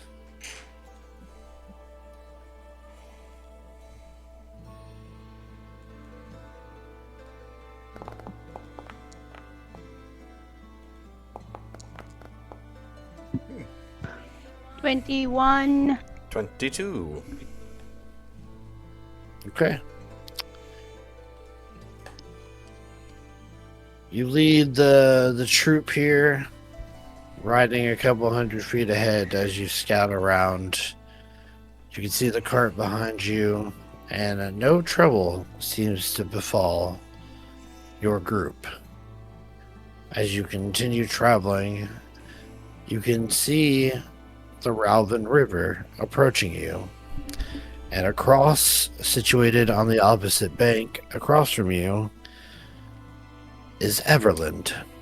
You see a sign hammered into the ground, covered partially in snow and frost, that as you pass, the wind knocks off the collected snow and reveals the name Everland.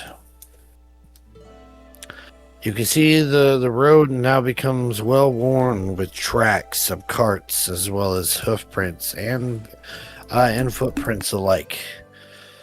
Standing across on the banks of the Ralvin River, you see a thick stone wall enclosed city. As you approach, you can see that there is a gate straight ahead of you. If you were to look downward at the city, you would see that the stone wall itself is pierced in 5 places by gates, almost like the spokes of a wheel. You see that broad, straight avenues lead from each gate into the Bell Market at the city center. As you guys approach, you see soldiers of the city making a show of patrolling the walls. You can imagine this is to reassure its citizens and its visitors, as well as to discourage any attackers. And it seems like this city has been without any attacks. 2 bridges span the river, and and there seems to be a number of parks as well as trees along its shores. Bring you over to a map of Everland.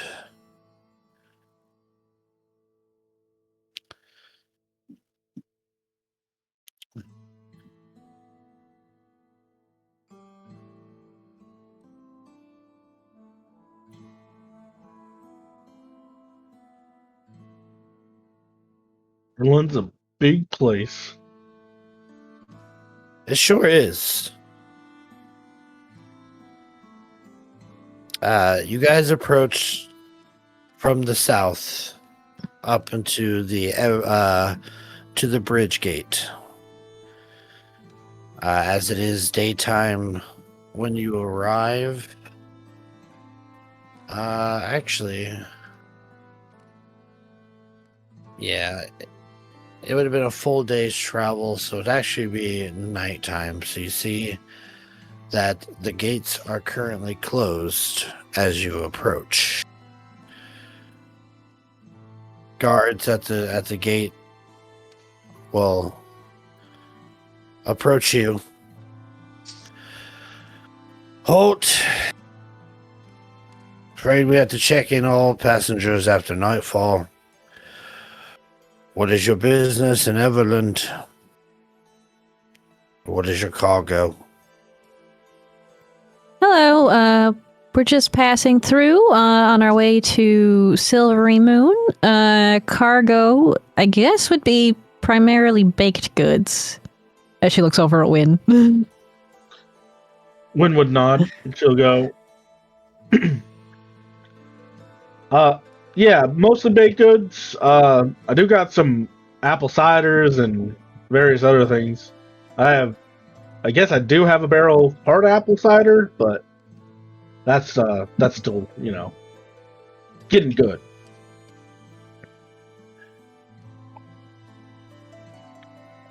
Well, is the cider warm? Wynn will smile and she'll kind of turn around, walk back into the cart.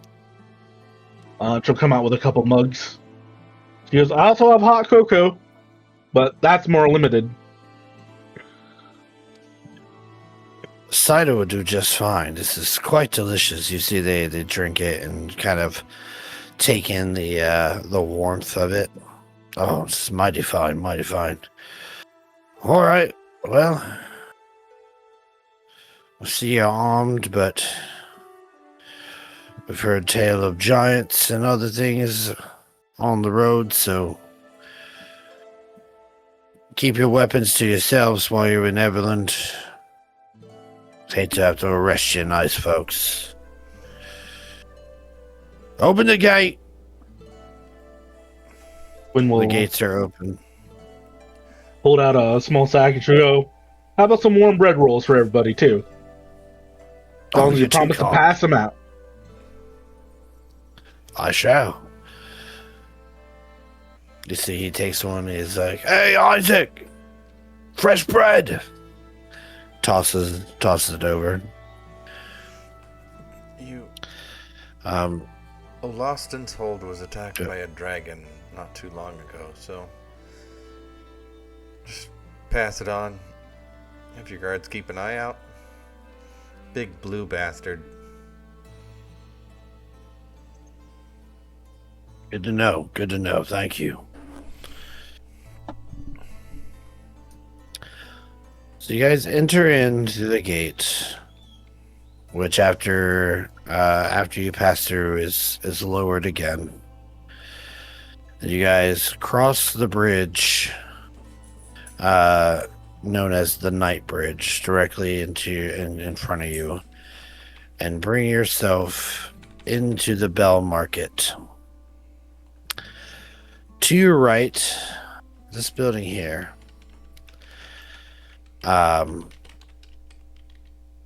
you see it is labeled as the Hall of Elders. But one thing that stands out, even though it's not directly right here in your immediate proximity, is a very tall black stone tower that stands off to the northwest.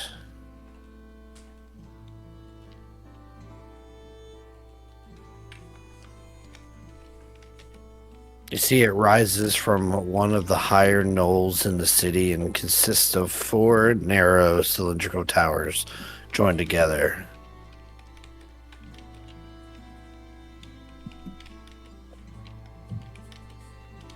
Is it the same kind of black as the obelisk-looking thing in Nightstone?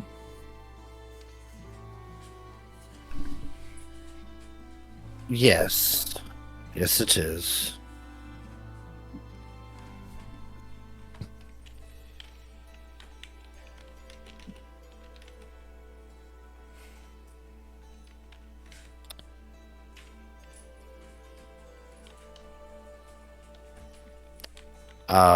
And Millie, as you stare at this tower, you can't help but feel a powerful force of arcane energy radiating from it.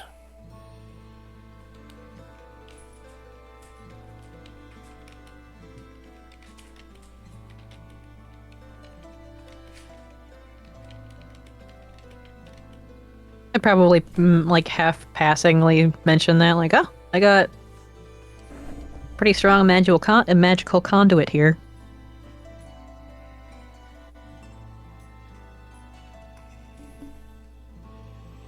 Well, that does look like a wizard's tower.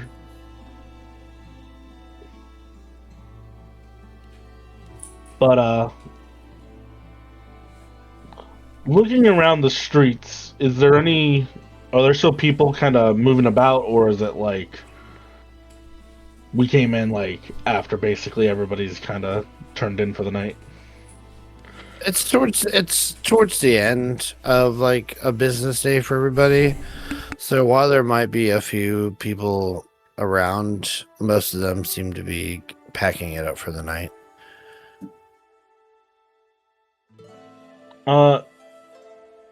Lynn will kind of look around. She'll look around for mostly like any kind of urchins, people who really know their way around the city. And she'll kind of go, hey, how about some bread rolls for some directions?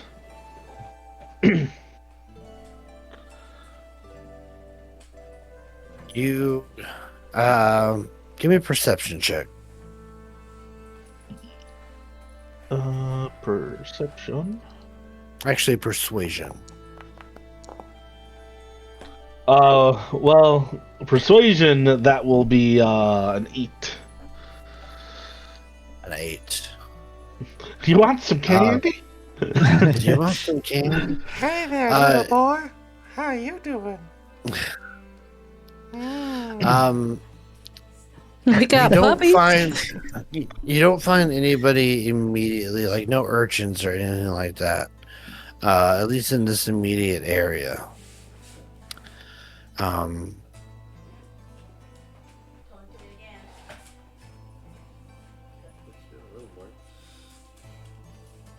Yeah. Seems that like as you come in, things seem to clear out a bit. You guys would remember that you were given a letter of sorts to bring to Drail Thalev, who is currently in charge of the hell is it called? Danavar's house. The inn in town.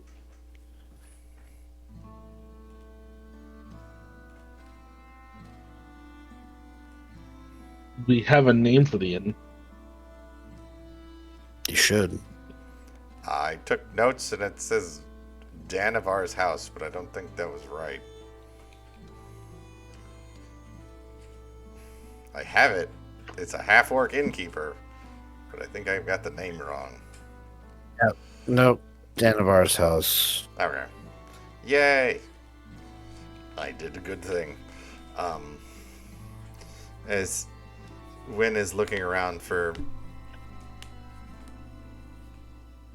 poor people, Ressig's just gonna find anybody. Excuse me, we were looking for Danavar's house. We were given something to deliver and also for a place to rest.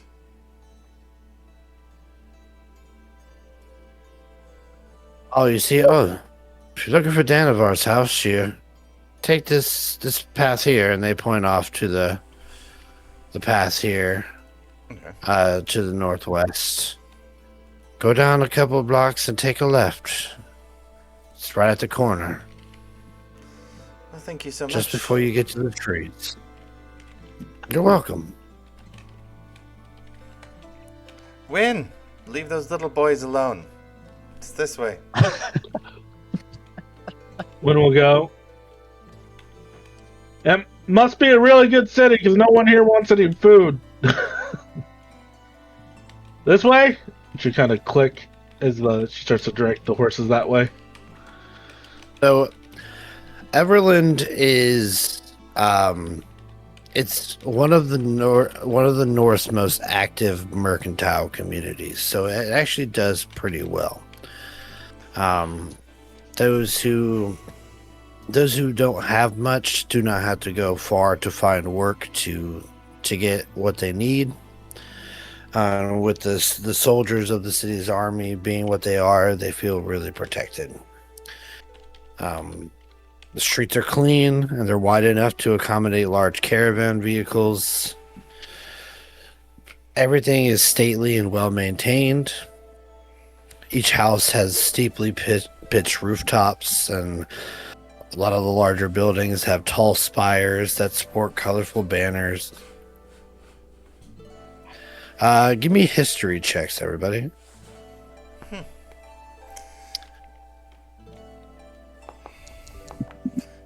Must be nice. Yeah. Wow. That makes sense for you, Zurag.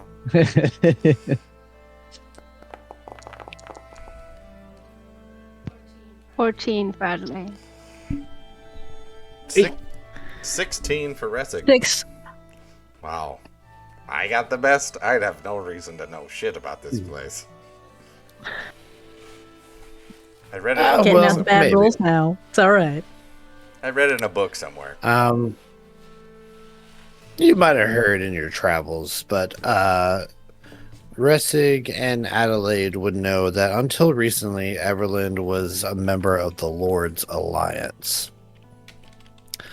And currently, the 5 leaders who comprise the city's Council of Elders voted in favor of separation in a symbolic show of support for Sundabar, which Sundabar, you would know, once belonged to dwarves, and it was overtaken by orcs and destroyed, and is now a ruin where the dwarves that inhabit it are pretty standoffish to the outside world.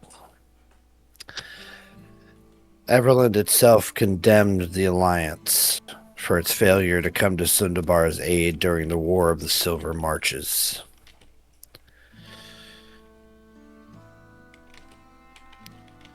And that's all you guys would really know.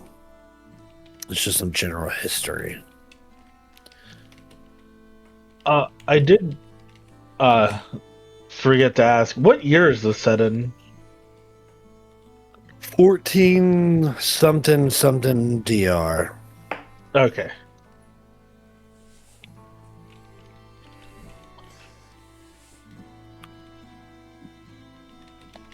It's like 1472 DR or something like that. Yeah. When we'll go, Ressa, you got a house? As we're kind of clopping down the street. There was an inn. We were given a letter to deliver it from Tamlin at not Mornbryn Shield. God, my brain. Calling horn. Callinghorns, that's the one. Too many city names. Yep. Got a letter delivered to the innkeeper there.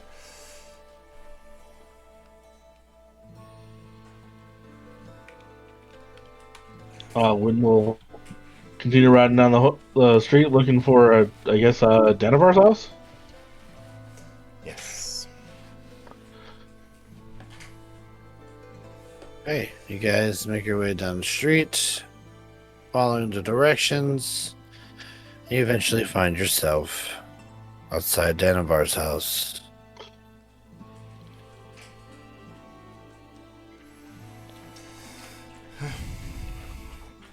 Yeah. I guess we can head inside. Does this place also have accommodations for the wagon and the horses?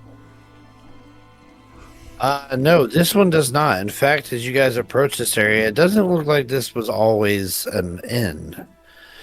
This is a very large and old building. And it seems to at one time have been some sort of noble's mansion. But now is it a rambling inn, which poses as a favorite haunt for adventurers.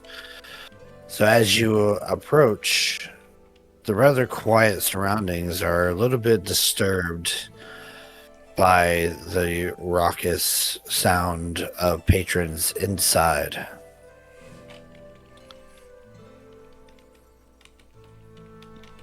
When we'll find kind of the best place to park the horses from now on, like for now. And obviously she'll pull out the fob and, click it so the horses go beep beep. That way no one can steal them. Whoop, whoop. Amelia, she's walking in. I really don't want to jinx anything, but I think this is the first time we've entered a town where we didn't have to defend it. It's kind of weird. When we'll go. Why would you say that, though? It's a good question. Well, you're not wrong, though.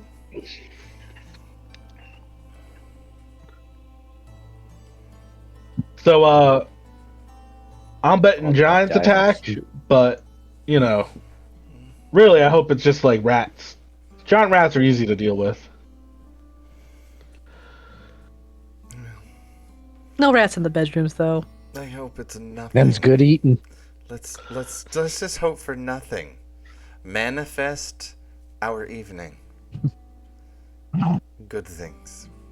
All good things. Good food, good drinks, great night's sleep. And she's gonna keep saying that as she walks in. Manifest. Words to live by, Millie. Words to live by. I have other words to live by. It's live, laugh, and love. I hate you so much. As her channel divinity goes off. Hot chocolate just comes out of nowhere. Whoopsie. It's like, when you're leaking some liquid. Looks like hot chocolate. Hot chocolate. This is just hot chocolates coming from her eyes. Well, let's go and see if we can find the guy to deliver this to and figure out what to do with the horses. Vader's muted, so we're gonna keep role playing. Actually, Zerag, you got something on your? And she just starts wiping Zerag's side. Damn, not stuck on me. What? What is it? She holds up a handful, covered in glitter. Craft herpes. You guys enter in to Danavar's house, where again you see the floor is completely filled with patrons. There are people dancing to music, sitting as they drink and feast, and behind the bar you see a half-orc gentleman shining a glass.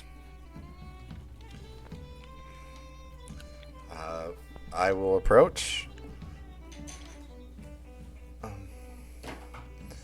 Excuse me, sir. Couple things. Number one, Tamlin sent us and bade us give you this letter. Also, do you have rooms for the night? First of all, I don't know no Tamlin. Especially in expecting no letter from no Tamlin. Second of all, we do have rooms. No. Lovely. Well, we have 5 people, 6 horses, and a wagon. Do you have anywhere to put the horses and wagon, by chance? He looks around, still shining the glass. Don't suppose you see anywhere where you could park a wagon or any horses around here, do you? I figured I'd check. You should have passed the stables as you came into town.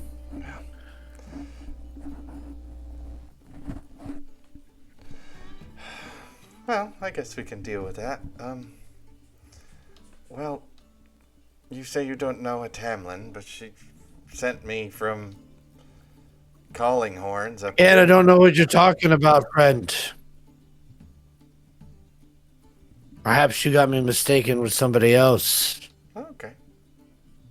Did you even take your letter and get away from me? Oh, good. If you're if you're purchasing lodging or you're purchasing drinks, then we have business to deal. Otherwise, see yourself out. Well,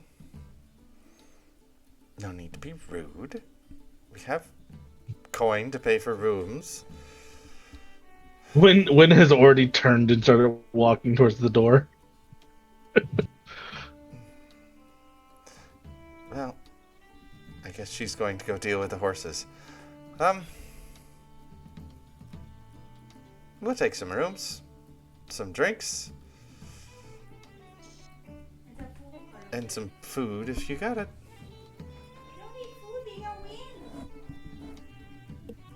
25 gold for the night. Jesus. My goodness.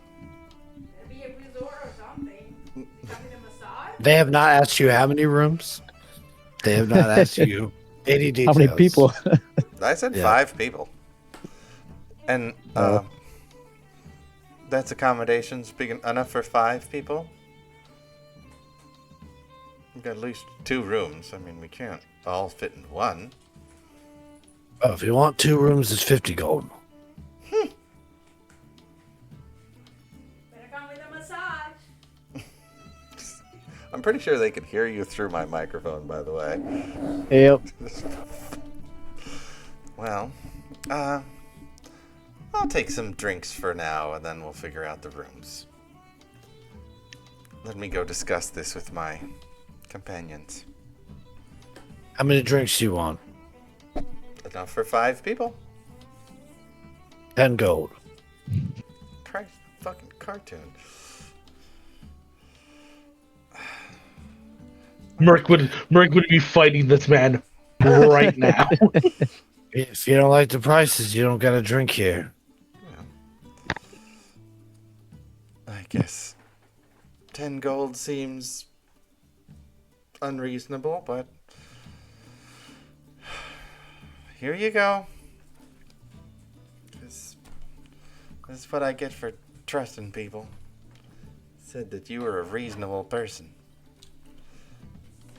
I'm a bartender. This is a bar. I do business. You want drinks? You pay me for the drinks. If you're not happy with my prices, once again, get out. You're the bartender.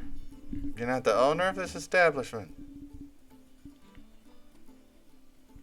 I have many hats. Oh, Right now, I'm the bartender. here's 10 gold. But I'll take some drinks. And There you food. are.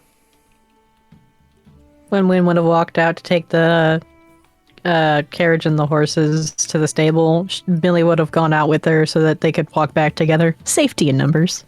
Yeah. I'll find whatever table that people have found. Well, I don't know why Tamlin told us to come here. This guy's a pretentious dickhead. But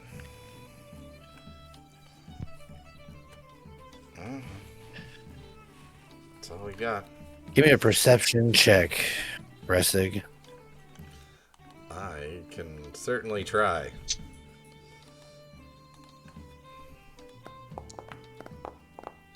Natural 20 for 27. Natural 20. As this person puts the drinks down, they stare at you, like make eye contact with you and hold your gaze for a moment as if they're like giving you a sly message, as in, don't be throwing names around. Not in public. You angered him. Yeah. Still a pretentious dickhead. As I walk back to the table with drinks. And I'll sit in a way, like at the table, where I can look at the bar and see him. And just sit there and drink whatever drink he decided to give, because I didn't ask for anything in specific. And just sit there and watch casually. And kind of look around and keep an eye on things. With a natural 20, you notice that other people seem to have turned their attention towards you as you sit down. Cass gazes out of the corner of their eyes or turn to look at you before turning back to their table. Sitting with Adelaide and Zurag, I will... What was the town? Was it not Belliard? The one where we weren't exactly welcomed with the bat thing? I don't remember the name of the town. Oh, that was Wamford. Wamford, yeah. This place is reminding me quite a bit of Wamford, actually. Some of the people are just so rude and seem to be bothersome. And Resigo kind of motioned to the people that keep looking at him. Her.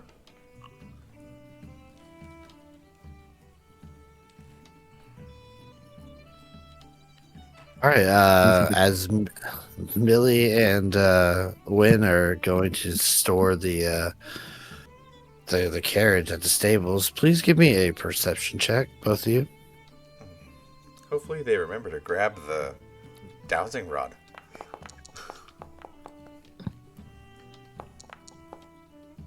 That's 16.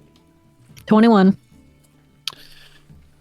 As you guys are walking, you pass by a small group of like teenagers, and as you do, they bump into you, and they quickly excuse themselves and apologize and keep walking. Millie, you notice that some coins are missing off your person. Millie casts fireball. Do you have any coins left on your person? Because Chump change. didn't Merc take it all? I have like 35 gold, 15 silver, and like 136 copper. Well, you feel like you have less.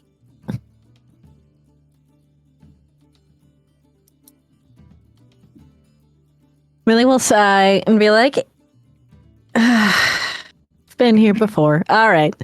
And she'll kind of walk over and be like, hey, how's it going? So I'm going to need that back. And then You start approaching them, they start running. here we go again. Millie starts flying.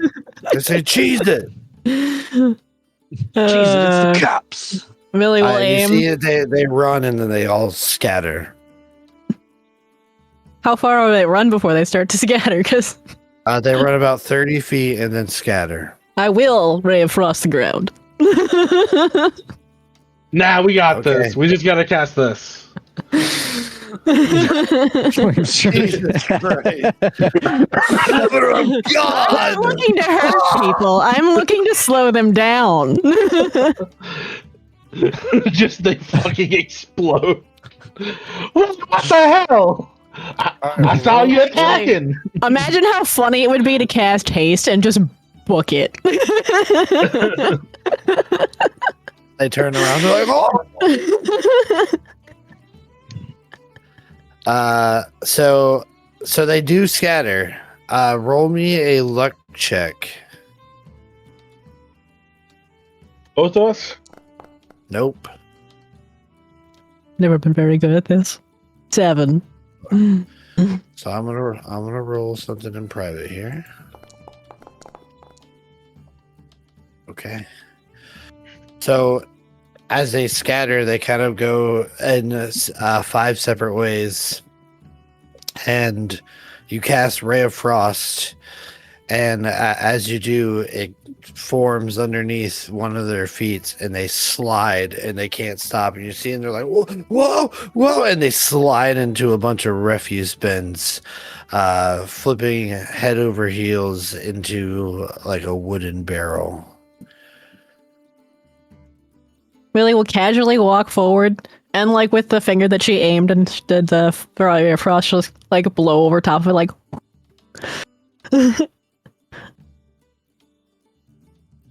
And then she'll approach and just be like, "You hurt?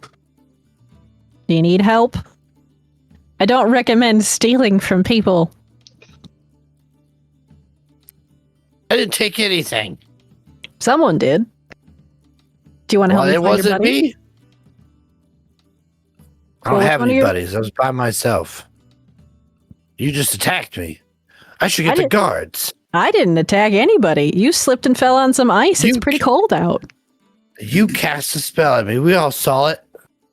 I didn't There's see got to anything. be witnesses. Oh, there was just you, though, right? As you are imposing over this teen, you see another shadow appears behind you, and he looks up and he points at you. She was the one casting spells, not me. I didn't do anything. Why don't you return the belongings that you took? I told you I didn't take anything. And you turn around and you see that there is a man standing there. He is wearing regal robes that flow down to the ground. His hands are together, but you cannot see in what form, as the sleeves cover up both of his hands as he has them in front of him. His skin is sun-kissed and bronzed, and it almost seems to radiate some sort of light itself. You can see his ears are pointed, that of an elf's ears, almost to an extreme sense. His face is tranquil and neutral, and his eyes are closed in almost a half smile. You know, there are ways of finding out the truth. Quite invasive ways. But perhaps we could skip any unpleasantries if you just tell the young lady where your friends went. It's not nice to steal from our visitors.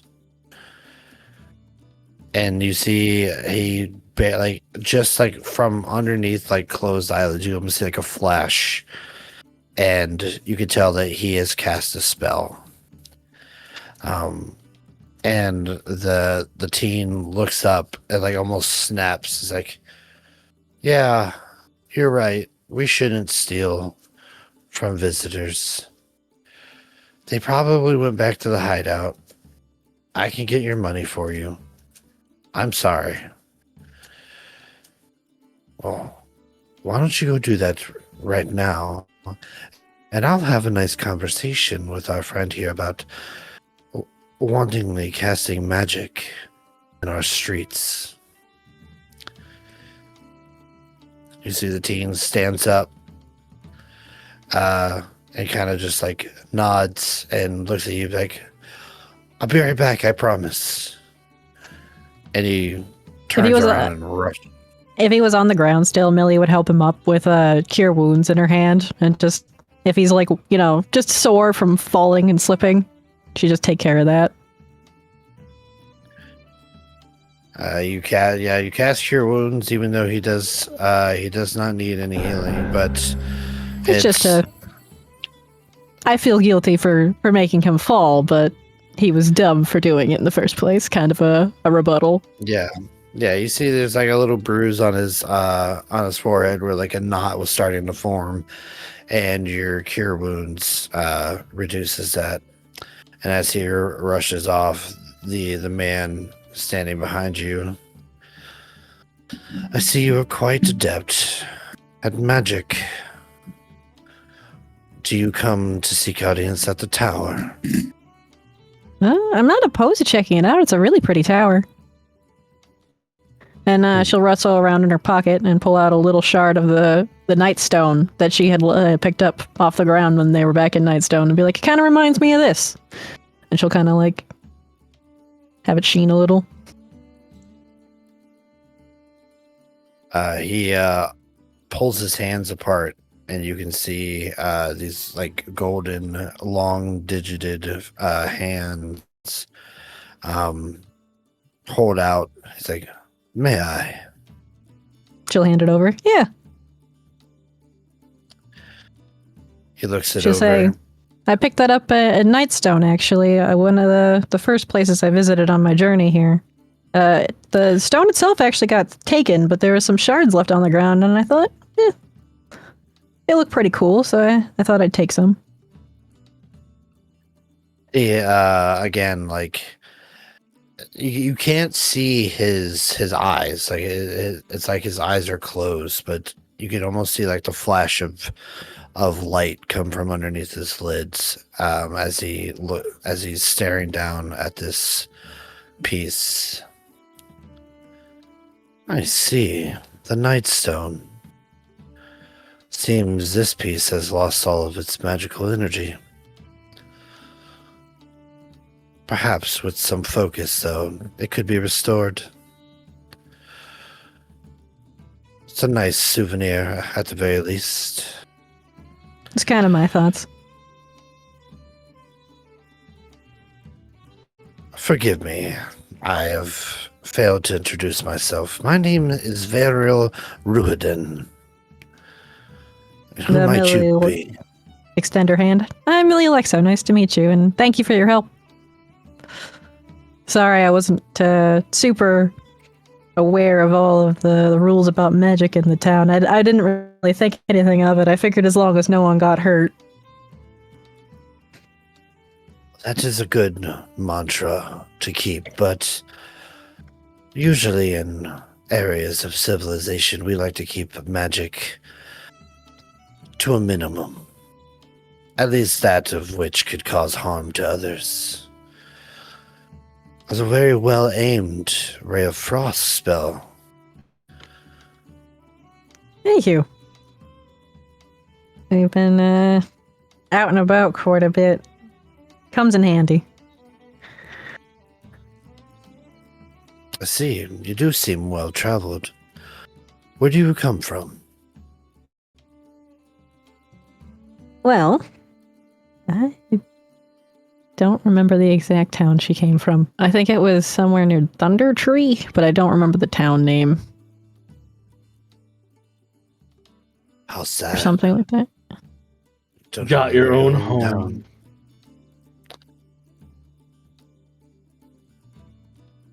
Yeah, it's been rough. It happened when I was pretty young, and I've been just kind of traveling about since. Really, the well-traveledness kind of comes from the last few months here. I see. Well, you're quite young, but I do sense an ancient magic about you. Have you always been well-versed in the ways of the arcane? No. When I was younger, I used to help my parents out in their clinic. So I guess I've been kind of practicing low-level, healing since I was younger. So I suppose the answer would be yes. Sorry. Long story short. Well, Hmm. I enjoy long stories. So you focus primarily on healing. But, of course, you seem to have a few offensive spells. He gestures towards the patch of ice. It wouldn't be And very safe to even- travel without at least a little bit. I see. But even those you seem to aim towards more of a slight knock on the head versus a strong blow. It's very responsible of you. Thank you. I don't really like having harm come to others if I can help it.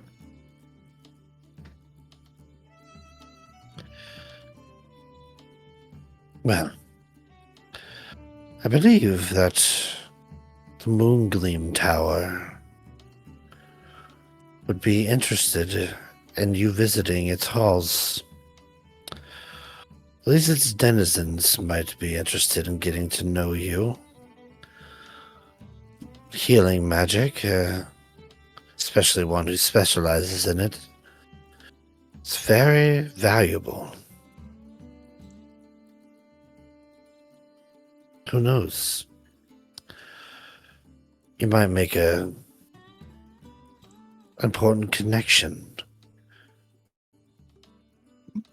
Lots of people who dabble in the ways of the arcane like to visit the tower. I'm sure you can feel its magical pull from here. Oh yeah, I noticed it right when we came in. No. I suggest you visit it. Spend some time in its walls. It has the potential to really hone the blade, as it were, if you catch my meaning. Definitely. You guys like to find well-versed people to do exceptional things.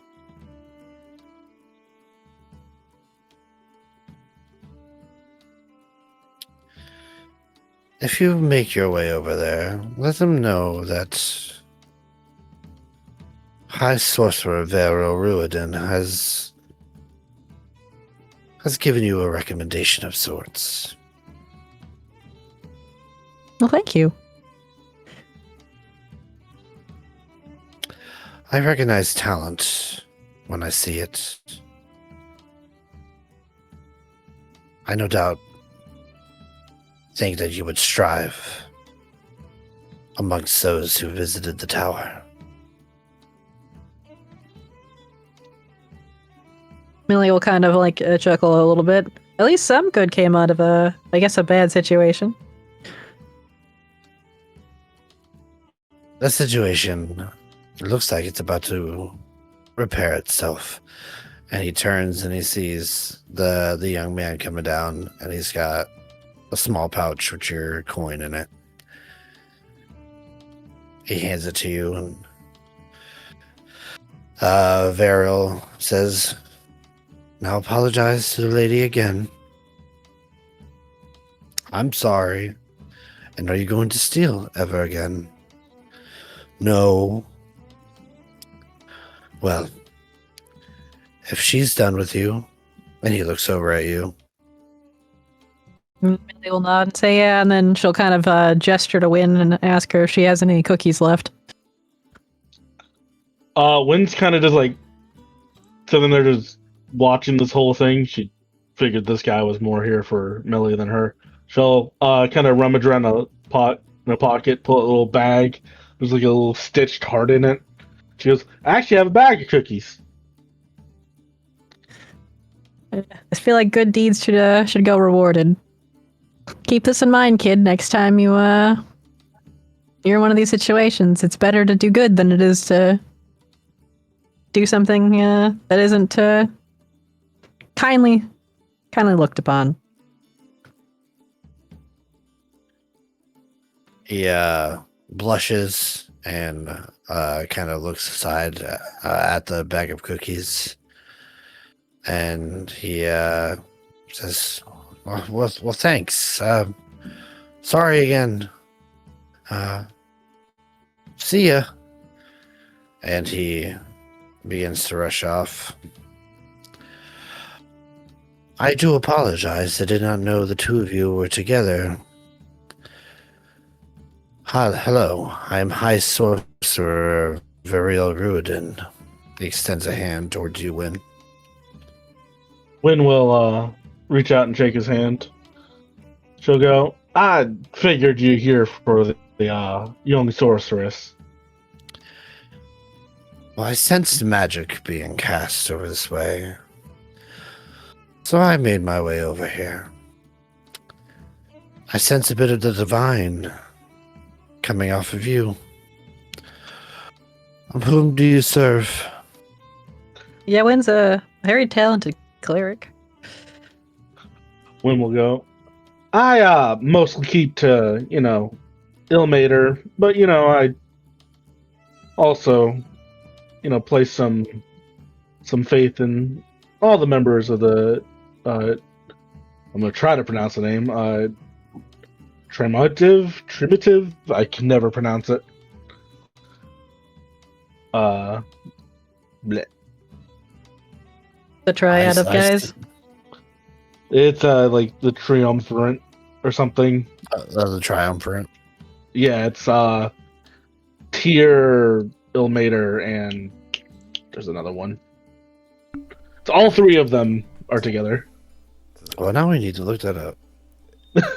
My brain is. I am. I don't think it's Helm. Let's see. The Triad. It's called the Triad. There we go. It's Torm, Tyr, Ilmater. Oh, Torm. Yeah, it's Tyr, Torm, and Ilmater. They form the Triad. Oh, well, I don't know if you know this about our city, but we boast many temples. Most of them, the prominent ones, are dedicated to Helm and Myliki and Corel and Larithian. But I'm sure you could find a temple to your god. Ilmater, was it? Oh, selfless. It's quite nice. Well, you said you have a couple big temples here? Ah, yes. To kind of look over at Millie and go, you think they take people out kind of anytime? Oh, I'm sure. They usually don't. They have their gathering hours, but I'm sure there's a priest or a cleric of sorts that you could find. Maybe not too late into the night. Those of faith need to sleep as well as the rest of us, don't you think? She'll chuckle and she'll go, I actually learned that lesson not too long ago. Well, Millie, he might be able to help you with your problem. I don't know how well you are versed in some magical stuff involving, contracts. You'll I'm need the you high as well. sorcerer. But if you are looking for a temple to deal with the contracts, might I ask for more detail? Maybe I can direct you more clearly. Wynn will kind of look at Millie and she'll go, and ain't fully my story to tell here. Millie will kind of look away, look back. Are you familiar with what was going on in Nonar's Hold? I have heard rumor that it was haunted by its previous hunt lords who turned themselves into something ghastly. I never visited there myself, but I never put much stock into the stories. Well, they're true. And Millie will kind of explain how they were there. They signed over the keep. They thought it was just we own the deed to the keep, and turns out it wasn't. But she is one of the new hunt lords, effectively. So me and my friends were more or less tricked into an unfortunate contract. And Wynn's gonna kind of also add, there's a certain patron of the undead I don't want to say, no names. We don't need that kind of attention. But, one who kind of keeps to the abyss a bit. Ah, I see. Well, if you're in some sort of dealing with them, then I'm afraid a temple of Evelyn's availability might not be enough to break you of said deal. As a matter of fact, I'm not sure any temple might be able to just sever your deal. Not with this particular entity. If you have signed something, then something was offered. And usually, in that case, unless something of equal value or more is offered in its place, the deal is finite. And the terms will be met when the terms are met.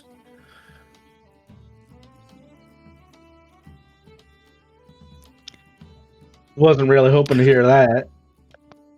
This is just my theory and my expertise in the matter, albeit quite small, has led me to believe. Again, a temple could give you more answers. That is, a deal with a different entity definitely falls under their purview. Although it's not unheard of those two make dealings with such entities and access of power, being able to manipulate the weave, as it were. Not everybody can be born with a gift or can learn it through study. Wasn't looking for power, just a house. Well, I hope it was worth it. Whatever you got out of the deal. Again, I unfortunately cannot be of much more help to you than that. But I do hope to see you at the tower, Miss, and he looks over at you, like trying to reaffirm what your name was there, Millie. Yeah, Miss Millie? Miss Alexo? Millie Alexo. Whatever you want to call me. Alexo. That is quite a prominent name in our circles.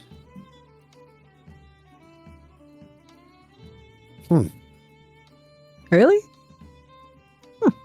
Meh. Oh, yeah. I was just from a small town, so I guess I didn't know.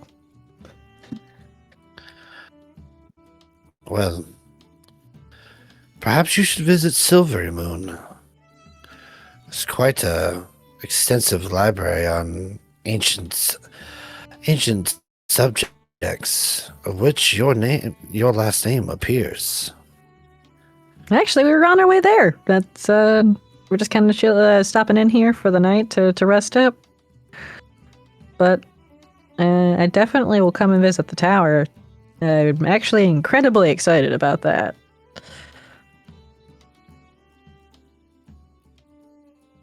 Well, you're more than welcome. Well, this has been enough excitement for the night. I think I'm going to finish my walk and then retire for the evening. I bid both of you a fair night, and I look forward to seeing you. Have a great night. Thank you again for your help, and I look forward to seeing you as well.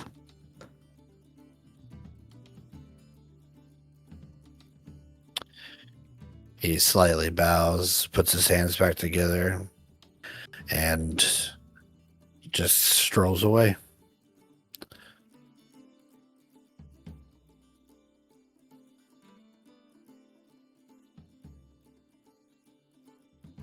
When we'll go, well, he seemed nice. Yeah. Got an invitation to that cool tower. Well, He also, seemed like an old elven gentleman, so, keep your wits about you. I will. Do you want to come? I suppose I could come along if you want some company, but we can go check it out tomorrow. Oh yeah, wasn't planning on going tonight. First thing in the morning. But I was thinking. Well, my morning. Yeah, you gotta start getting up earlier. You gotta wake with the dawn, as they say. That might kill me. Nah, what doesn't kill you makes you stronger. I loved your baked goods, Win. I love that you have the energy to make those baked goods in the morning. Well, you should start helping me in the morning. More hands make the work go faster. So I've heard. When I help you with lunch, dinner.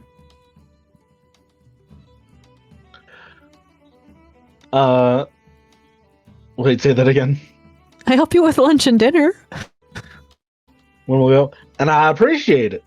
But you helped me with breakfast too. Imagine how much quicker it would go. I don't know how long it takes you. Wynn just smiles and she goes, well, let's see. I gotta wake up. I gotta prepare the dough. I gotta knead the dough. I gotta proof it several times. That takes a good hour.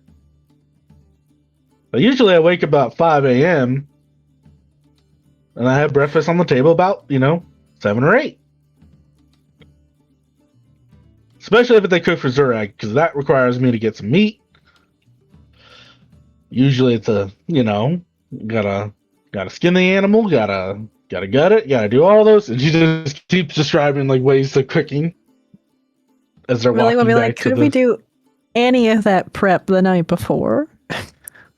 Well, yeah, I do spend my last hour of each night doing all the prep work. So that's after prepping. I do a lot of cooking. You said 5 a.m. and Millie probably had a fucking heart attack. Just a small one. Like, that time exists. Millie's like, the only time I've ever seen 5 a.m. was when I was unfortunately woken up by a 10 attack. And they paid for it. You just saw 5 a.m. yesterday. That was when we were going to bed. Exactly.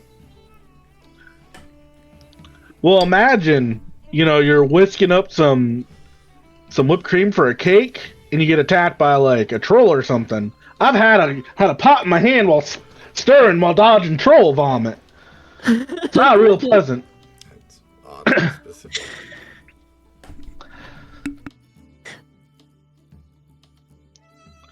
Also, you ever seen what a rust monster can do to a cast iron skillet? I have not. I lost an entire side of ham to just rusting right through. That's unfortunate. I'm gonna get you some rust-proof stuff.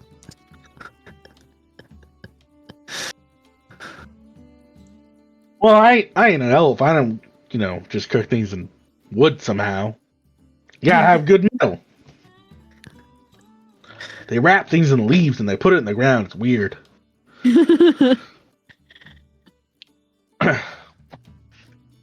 It's just a different method.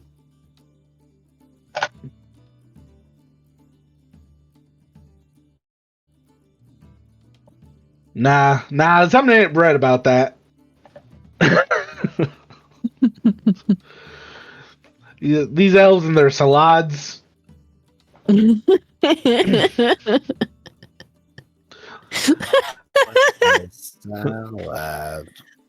My great aunt, Aunt Paula Dean, she told me, ain't no 3 sticks of butter in it, ain't worth eating.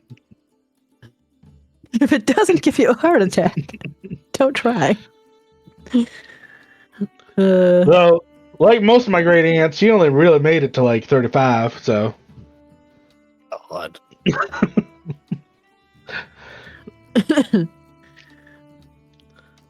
couldn't wheel her out anymore. It was such a shame.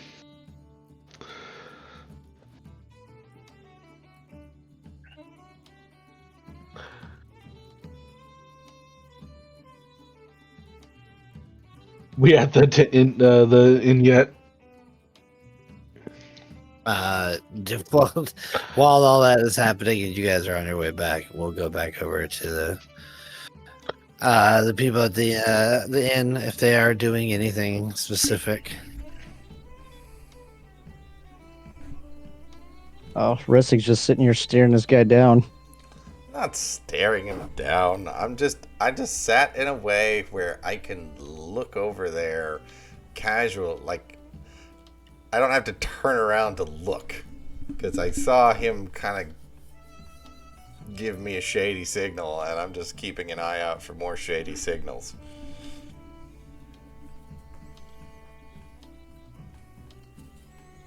Other than that, just drinking. Waiting for them to get back here. Yeah. Okay. Well, you do not get any more glances or shady signals or anything like that. A couple of patrons do. Again, kind of like you see, they keep kind of like eyeing your table. But nothing too invasive. Just kind of keep looking over every once in a while.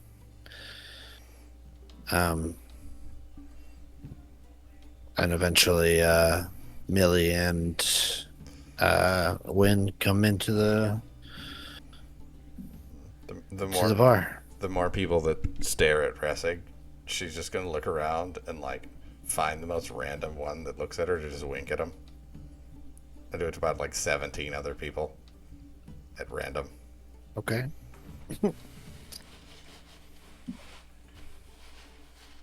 Yeah, some of them are like they're wearing cloaks, like kind of like gray cloaks, that cover most of their body, while others of them are kind of covered in just like hand furs and leathers. Couple of them and on both sides with like the cloaks and the leathers, they seem kind of ragged, or rugged rather, like they've seen some shit. And as you wink at them, they kind of just sip their beer while looking at you and then break eye contact.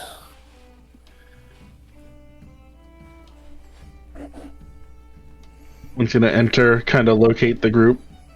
Do they have drinks and food? The table, yeah, the group, they currently at least have drinks. I don't know if anybody ordered any food. It's too damn expensive.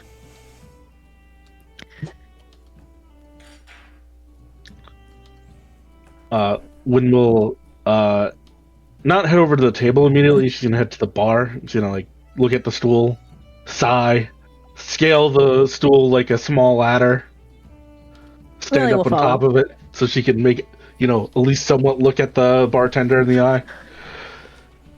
She'll howdy, sir. Hello. What'll it be? Well, I'm actually something of a chef by trade, and I just like to see people fed. I didn't know if you'd have anything against that. Cost you nothing. He's actually a really talented cook. You just want to work in my kitchen? I'll provide the food. You can put it whatever price you want. You're As long as you don't turn free. anybody down. She nods. She'll go, look, and she'll pull out the holy symbol. I serve Ilmater. All right. Well, The universal I'll do anything for free. If you're willing to cook, I'll sell it. Kitchen's all yours. Make sure you clean up any mess. But don't take anything. Never have, never will, sir. And she'll climb back down the stool and start to head around. Millie, you want to help me do some cooking? Anybody want to help me do some cooking? She'll call over to the table. Oh, you're with them. Yeah. Is that bad? Oh God, what did Ressick do? Matter of fact, we're all full on kitchen staff. Thanks, though. Did you hit somebody in the nuts again? I'm sorry. It happens from time to time. Frequently.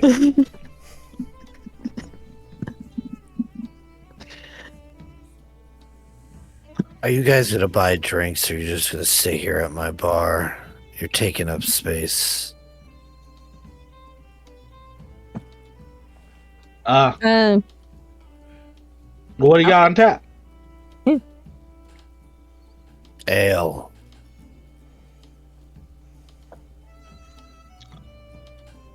When will I the ale? What brand? What year? What are the tasting notes? Does it have a surprisingly fruity note that It's lingers on the It's a tongue? golden mead stout. Get over it. This one here tastes wet. This one here also tastes wet. And this If one, I'm not with big them, surprise. with them, what am I?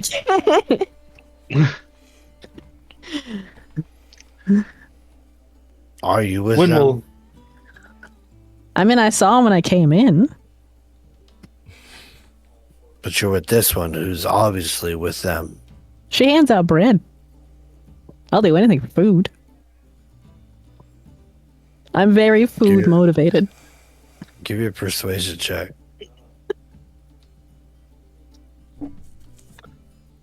One has never seen the I'll cook for free trick just not work. 13. I'm very food motivated.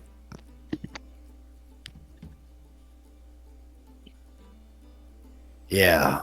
Well, if you're food motivated, maybe you'd be motivated to purchase some food and drinks. Or you can get out.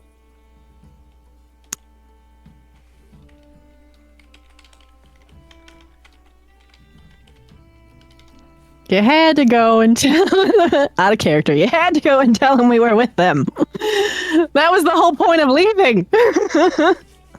Lynn was just putting away the horses. She doesn't know what happened.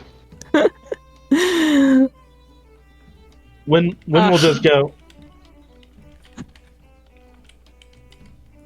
Look, I feel like we've done something to offend. And well, I'm not gonna say I've done something to offend. Absolutely nothing except stand here and take up my time in my bar space. Are you gonna buy something to drink or eat?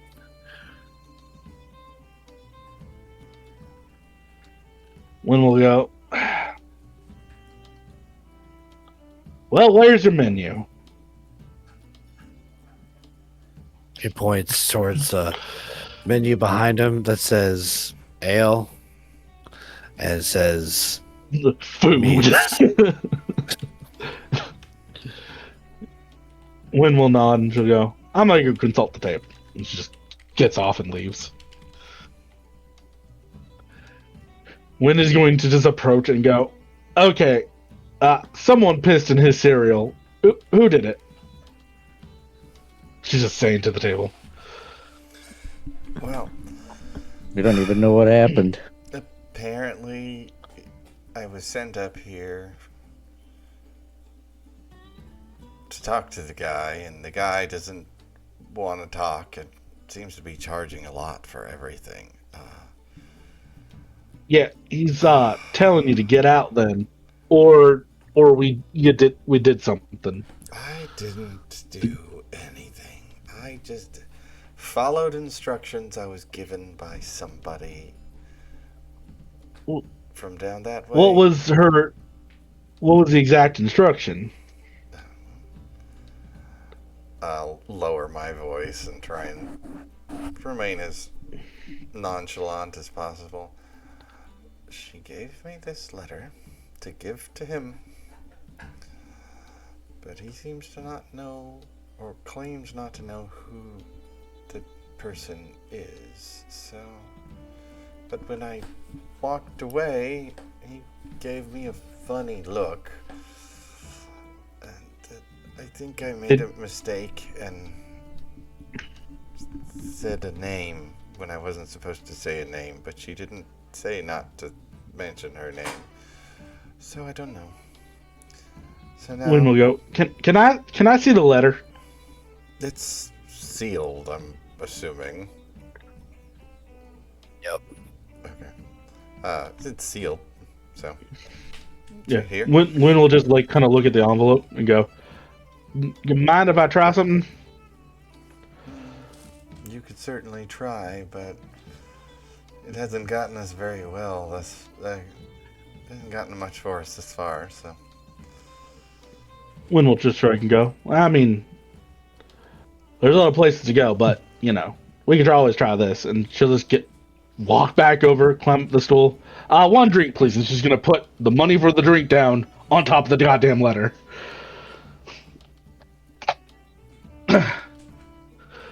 He looks at the letter, takes the gold, puts the drink down on top of the letter. There you go. Drink up. When we'll grab the drink, it was a store-brand amount, right? It was like 5 gold. Yeah. When we'll leave the letter there for now. When has 69 gold pieces left. Nice. You see, as you get back to the table, kind of turn towards the bar, this half-orc that's sporting an eye patch just looks at the letter sitting on the bar top and sighs, picks it up, and looks like he just throws it on the floor.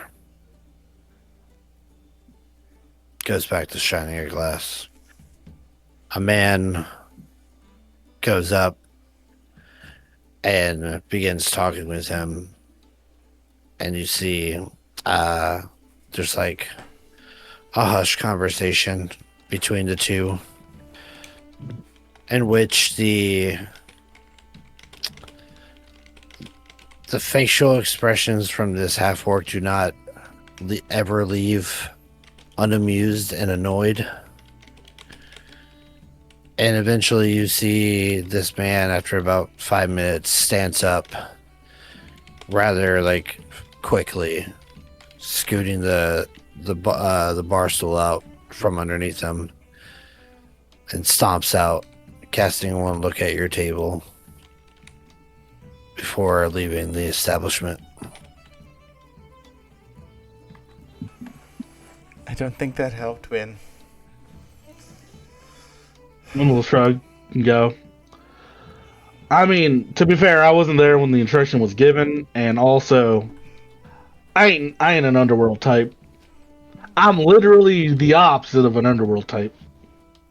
No, I'd hardly. She's not like shouting this at the table. She's like talking at a low tone, not to be like, "Look at us, we don't know what the fuck we're doing." But she is like relaying it to the table. I don't think any of us would really consider themselves an underworld type.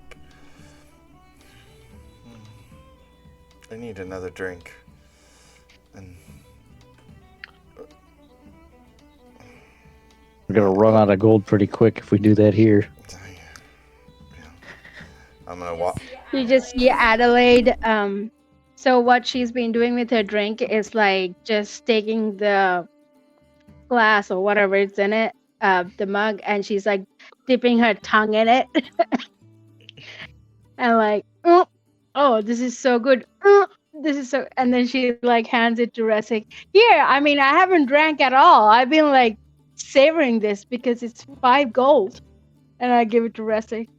Just savor Millie will it look like over at I do. Adelaide. Millie will look over at Adelaide. Adelaide, we have other means. Yeah, but Have you ever been to but- college? Re- yeah, but Resic will take the drink and down it. And oh no, that's not how you drink a 5 gold drink. You just like you need to be like a frog, like I am particularly thirsty this evening, so I'm gonna go get another one. No. You don't take that. You put your glass down towards your bag and you fill it up from your bag. Wow. That's some. When it's $5, you chintz. That's some. I came from a shady small town.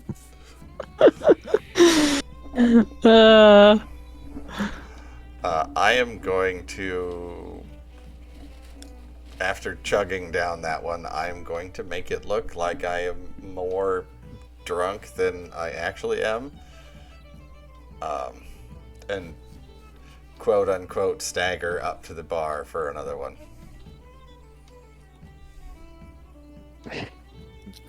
Yes, may I help you? These drinks were very, very tasty. Can I have another one? Something stronger. It was tasty, but it wasn't strong. Do you water it down? He narrows his one eye. Are you trying to insinuate something? Are Well, you trying to insult me in my own establishment? I mean, no. Tell me, did you hit your head on the way in here? Are you just that daft? I don't think the dragon hit me in the head, but I definitely think the giant did. And there were some other things that probably hit me in the head too. But no, I'm not trying to insult you. I'm just saying I need something stronger because that was weak. And it was just a question. Cause Right. 15 gold. oh my goodness. It better be worth it, because this is not drunk enough yet. Oh, it'll be worth it. 15 gold.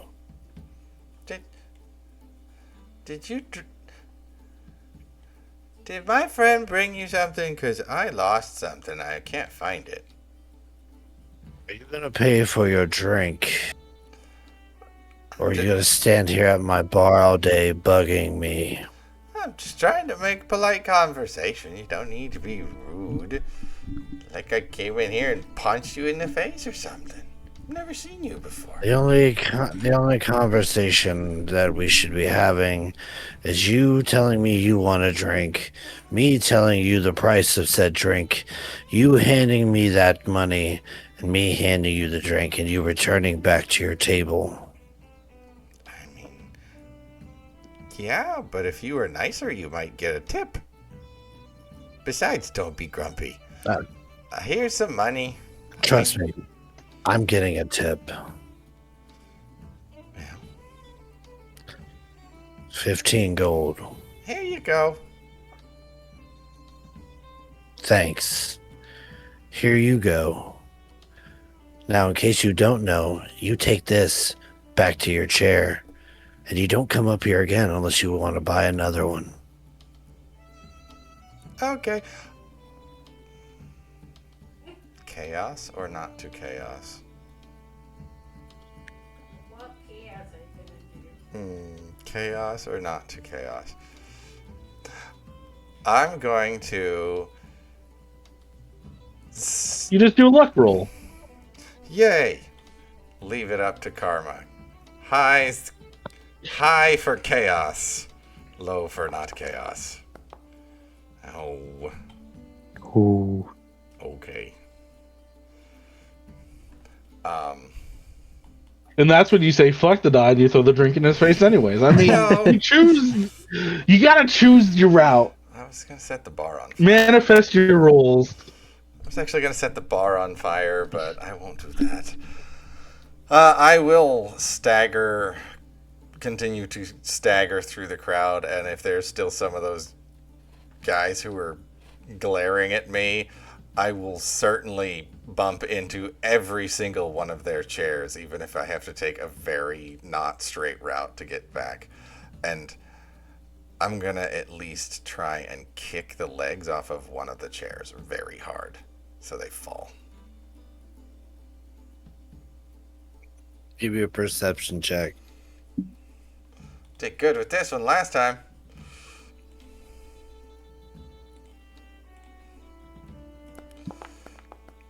Not as good. That is a 13. Nobody seems to be giving you any type of extra attention. You do bump into people and they're like, hey, watch it. But other than that, nobody seems to like really eye you down. Okay. I guess I'll sit back down and take a sip out of it and hand it to Adelaide and be like, here, I've replaced your drink. This one's better. I don't know what to do. He's an asshole. But When we'll go. I'm pretty sure we failed what the youngins call a vibe check walking in. yeah, well, Now our only options left are to keep digging ourselves a hole of money or to leave. I still, Adelaide, do you drink the drink that Resic just gave you? I took a sip of it before I gave it to her, but Yes, I want to know if Adelaide drinks it as well. Sure. Adelaide goes Okay. goes back to her. She's gonna tongue the drink. that is Okay. that is a unique way to word that. I need both of you to roll me 2 d6s. Please roll them separately. What?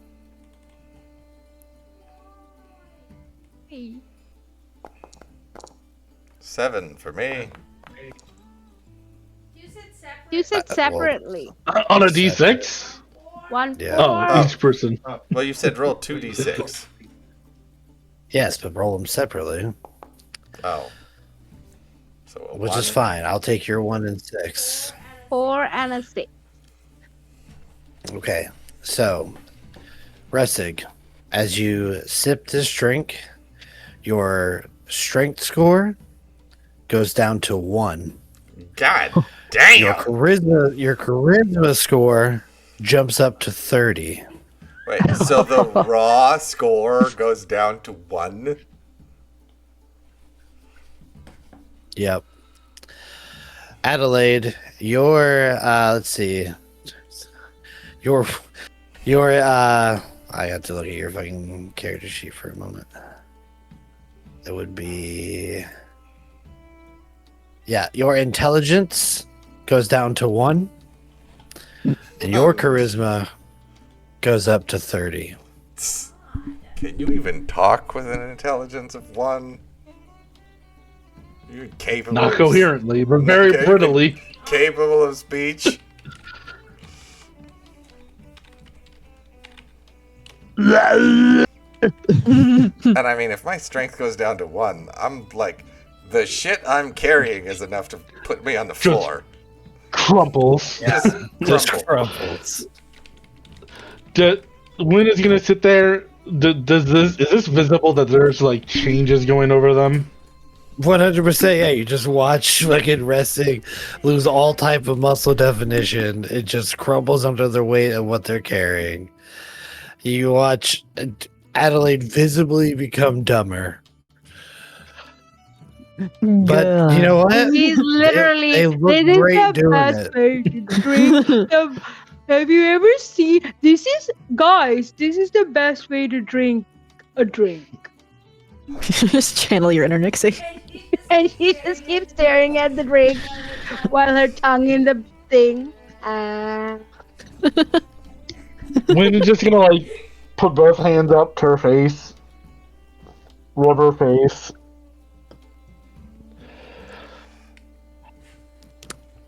Resic, she's gonna walk over, sit down next to Resic. so good.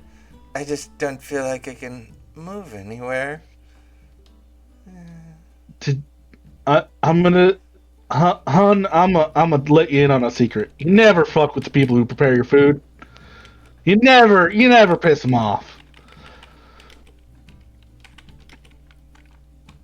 Now we're gonna have to buy really expensive rooms, or Zurag's gonna have to carry you around town. Okay. He's already picking up her stuff.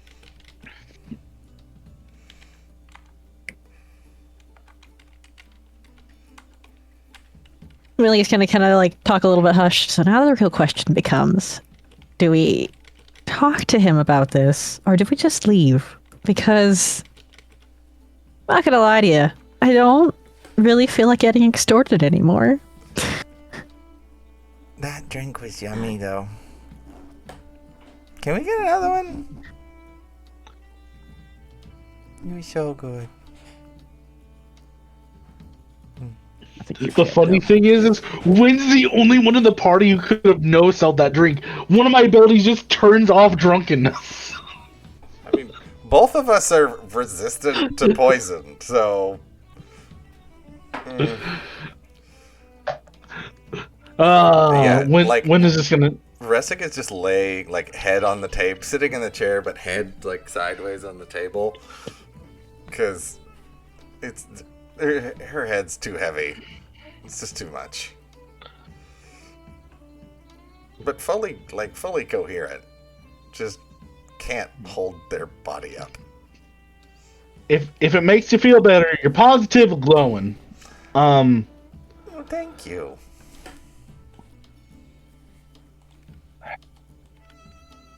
Yeah, I just didn't like how he, talked about it. Because something leads me to believe that there's a way to fix it that we're gonna have to pay for. Can we start a bar fight? Yeah. I don't think you Yeah. have strength to do that. Yeah. Hun, you Yeah. can't move. Adelaide, no. Feebly, like, reaches into his pouch at his waist and pulls out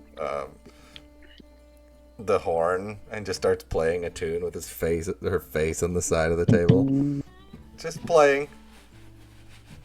Probably the best he's ever been able to play this instrument, but just can't pick her head up.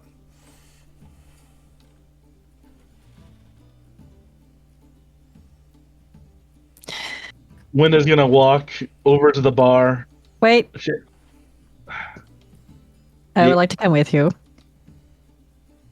Come on. I think you understand how this works. She's gonna climb up. No chitter chatter, just go. 2 cures for those idiots.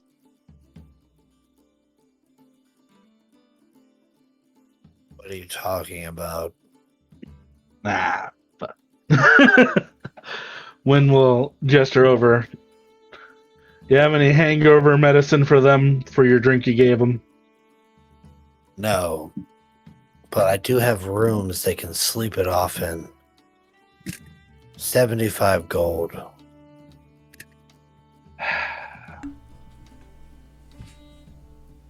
Millie will sigh. She's gonna say, I'm sorry for whatever they did to offend you. I can tell that there's some tension here, and I don't want to step on any toes any further. I'm assuming it has to do with whatever that piece of paper is. I don't know what that is. I wasn't there for that. Your whole group just doesn't know when to shut up, do they? Do you want a room or not? 75 gold. If you need You 2 just- rooms, it's 150 gold.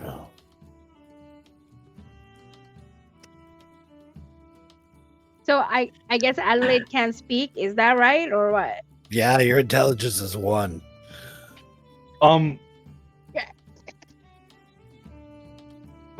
You know what? Fuck it. Can one make like a perception or an insight check just to see one thing? Is this the type of bar that calls the guards? Give me an insight check. YOLO. 16 total. 16. Can I give So- him advantage if I also am trying to figure that out? I'm gonna say no because the roll has already been made. Can I roll? Sure.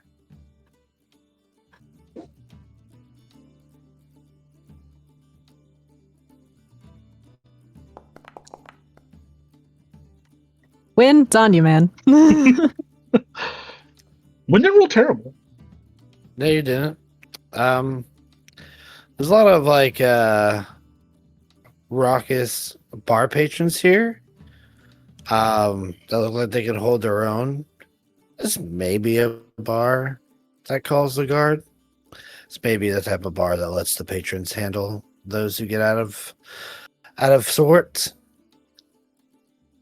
You're not quite sure.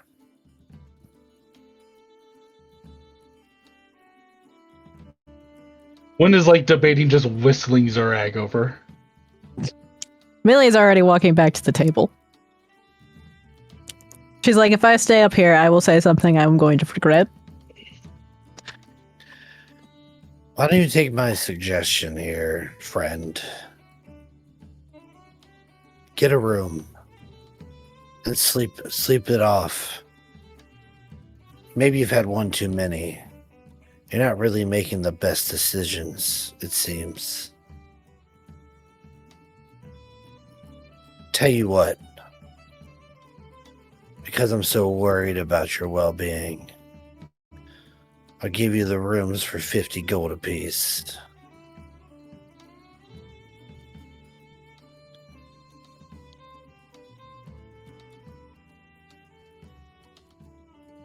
I'd hate to see you stumble out into the street and have something bad happen to you. It looks like your group could use a nap. And he looks over and sees Adelaide just like drooling and and resting, just unable to move. Millie is currently talking to Zurag about the logistics of picking them both up and leaving. They're not too heavy. She can't move, but she's playing the hell out of that horn. That's all they can manage. When will go? I appreciate you lowering your price, but nah, we'll go find our own place. I think that's best for everyone. If you say so.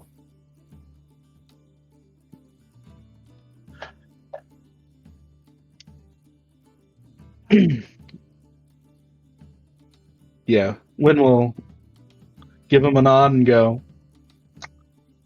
well, I feel like we definitely fucked up at some point. Don't know how, don't know why.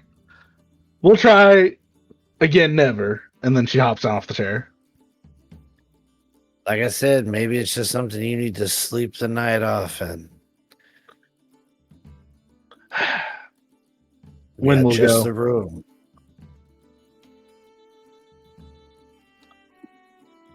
When will nod and she goes, she's like muttering, promise I only got 69 gold. When will just say, finally gonna go, if I misread this, I swear I'll burn the fucking place down. And she just slaps 50 gold on the table.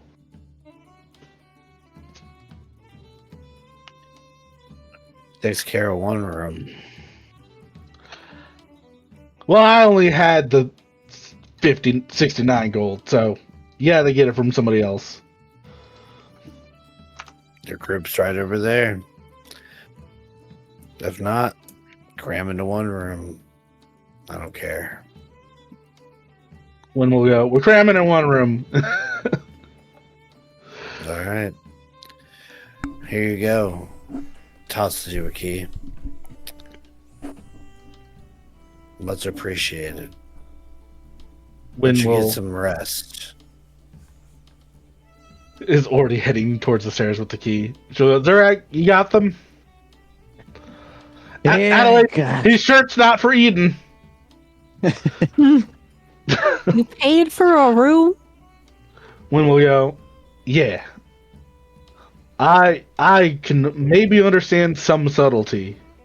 And if I'm wrong, well, I will feel like an idiot.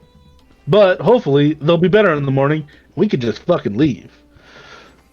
But I heard Wynn you swears, say which is something like, about burning the place down. I'm okay with that. Sweetie, it's okay. And she'll just start like brushing her hair with her hand.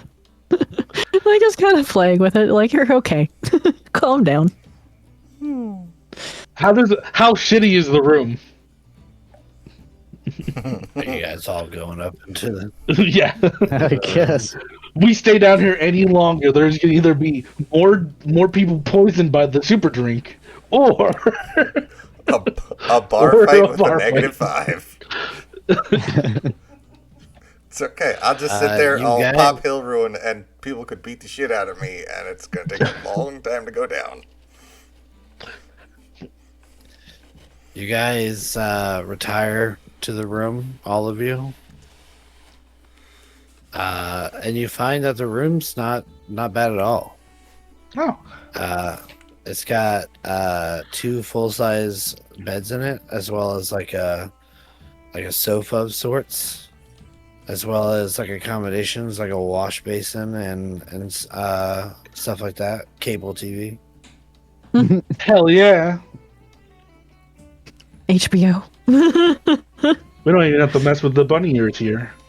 It's got Cinemax. Zurag staying up all night to watch Skinamax while we're all passed out drunk. Just because I'm a gigolo doesn't mean I'm a pervert. You're just looking for new moves. That's all. When we'll go, like, point at the couch. Put rest of you there, and Adelaide can take the bed, I reckon.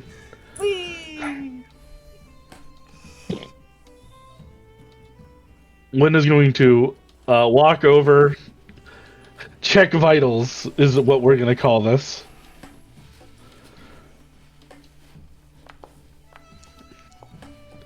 Make sure you turn them on their Ellie's gonna- side. I don't want them Ellie's gonna choking on their own touch- vomit. Touch Wynn's face and be like, Love you. love you. Love you too, hon. Here's a biscuit. Make sure you chew. He just gnaws on it. Adelaide starts chewing on the pillow. Just gums. Yummy biscuit. Woo. It's like I'm being honest with you guys. I don't fully trust or feel safe here. I feel like we should take shifts. I'll stay up for a watch. I'll be good. No, not you, sweetie. You start trancing right now, hon. Fine. Can somebody take off my boots? I can't get them off. They're too. What was the lesson for heavy. the night? Wynn says as she's ripping the boots off. Drink don't fuck with more those who to prepare build your up food. a tolerance. Nope. Nope, that ain't how it works. You don't fuck with people who prepare your food. Let's start a party. But I mean, it wasn't food. It was a drink. That is also included in this. Hey, Ressick, honey, you want to see something neat? Wynn walks up and puts a pillow on Ressick's chest. Can you lift the pillow? No. I think I. That pillow's gonna stay there all night. That way you can't run off on me. But it's so hard to breathe. Suffocates over the.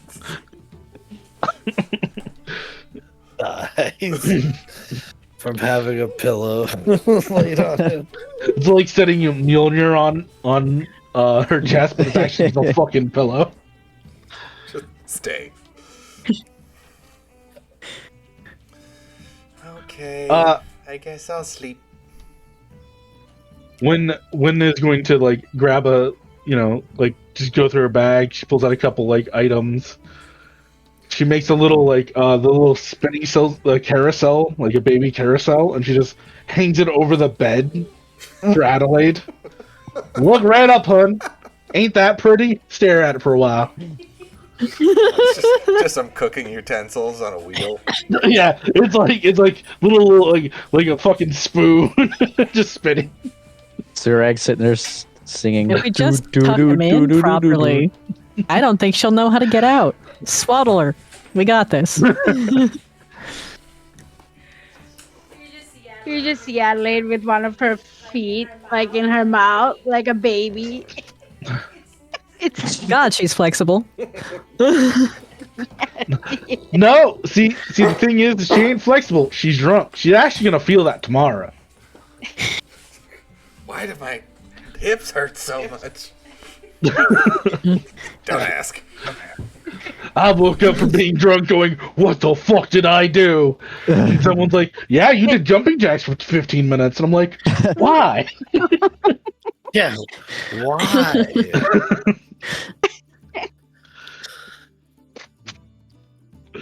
We go to bed with a watch. Okay. Who's taking watch? Resting first. It'll be Win, Zurag, then Millie. I feel like it should be Millie then Win, because Win wakes up early. Sure. Okay. Who's second watch? Zurag. Yep.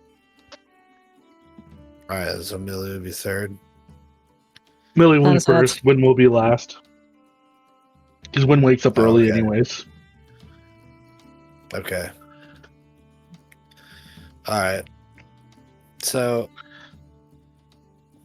the night goes on, and inside this rather comfortable room, you keep a watch and kind of just stare at the door. You can hear the patrons down below start to clear out later into the night. And it's during Zurag's watch, when all seems to be kind of still, quiet. You roll Adelaide over so she stops choking on her own drool. Pull the pillow up off of Resting to make sure they're not choking under the weight. They seem to be fine. Like a good dad. Yeah. Are you breathing? Sit there and stare at them for a good solid 5 minutes just to see if you can see their chest rising. And once you're sure that they're alive, you settle back down, sit in one of the chairs provided by the room. I don't know why they're always facing towards the bed though.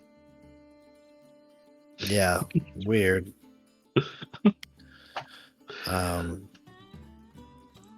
But in the middle of the night, once everything is quieted down, there is a knock at your door.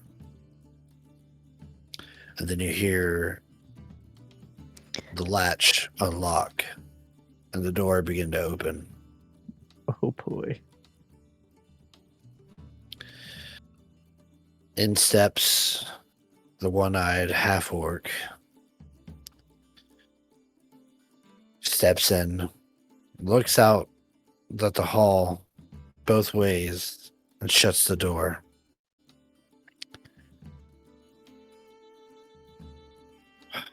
Sighs heavily.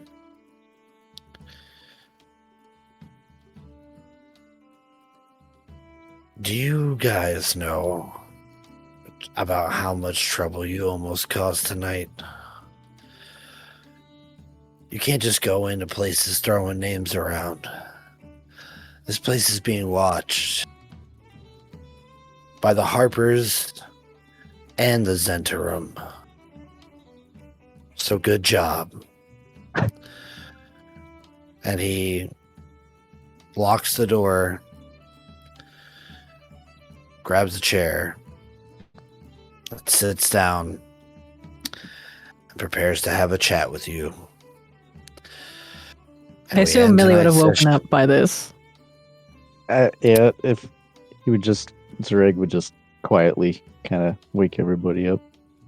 Everybody, Well, I think just three that Yeah. are sober. Well, yeah. we end tonight's session with Millie and Wynn waking up as a giant snot bubble forms at the nose of Adelaide. This blanket's so heavy I can't even roll over. Crushing And me resting under a succumbs blanket.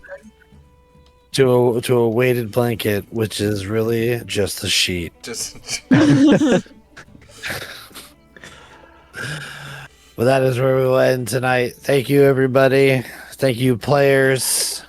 I hope you had fun.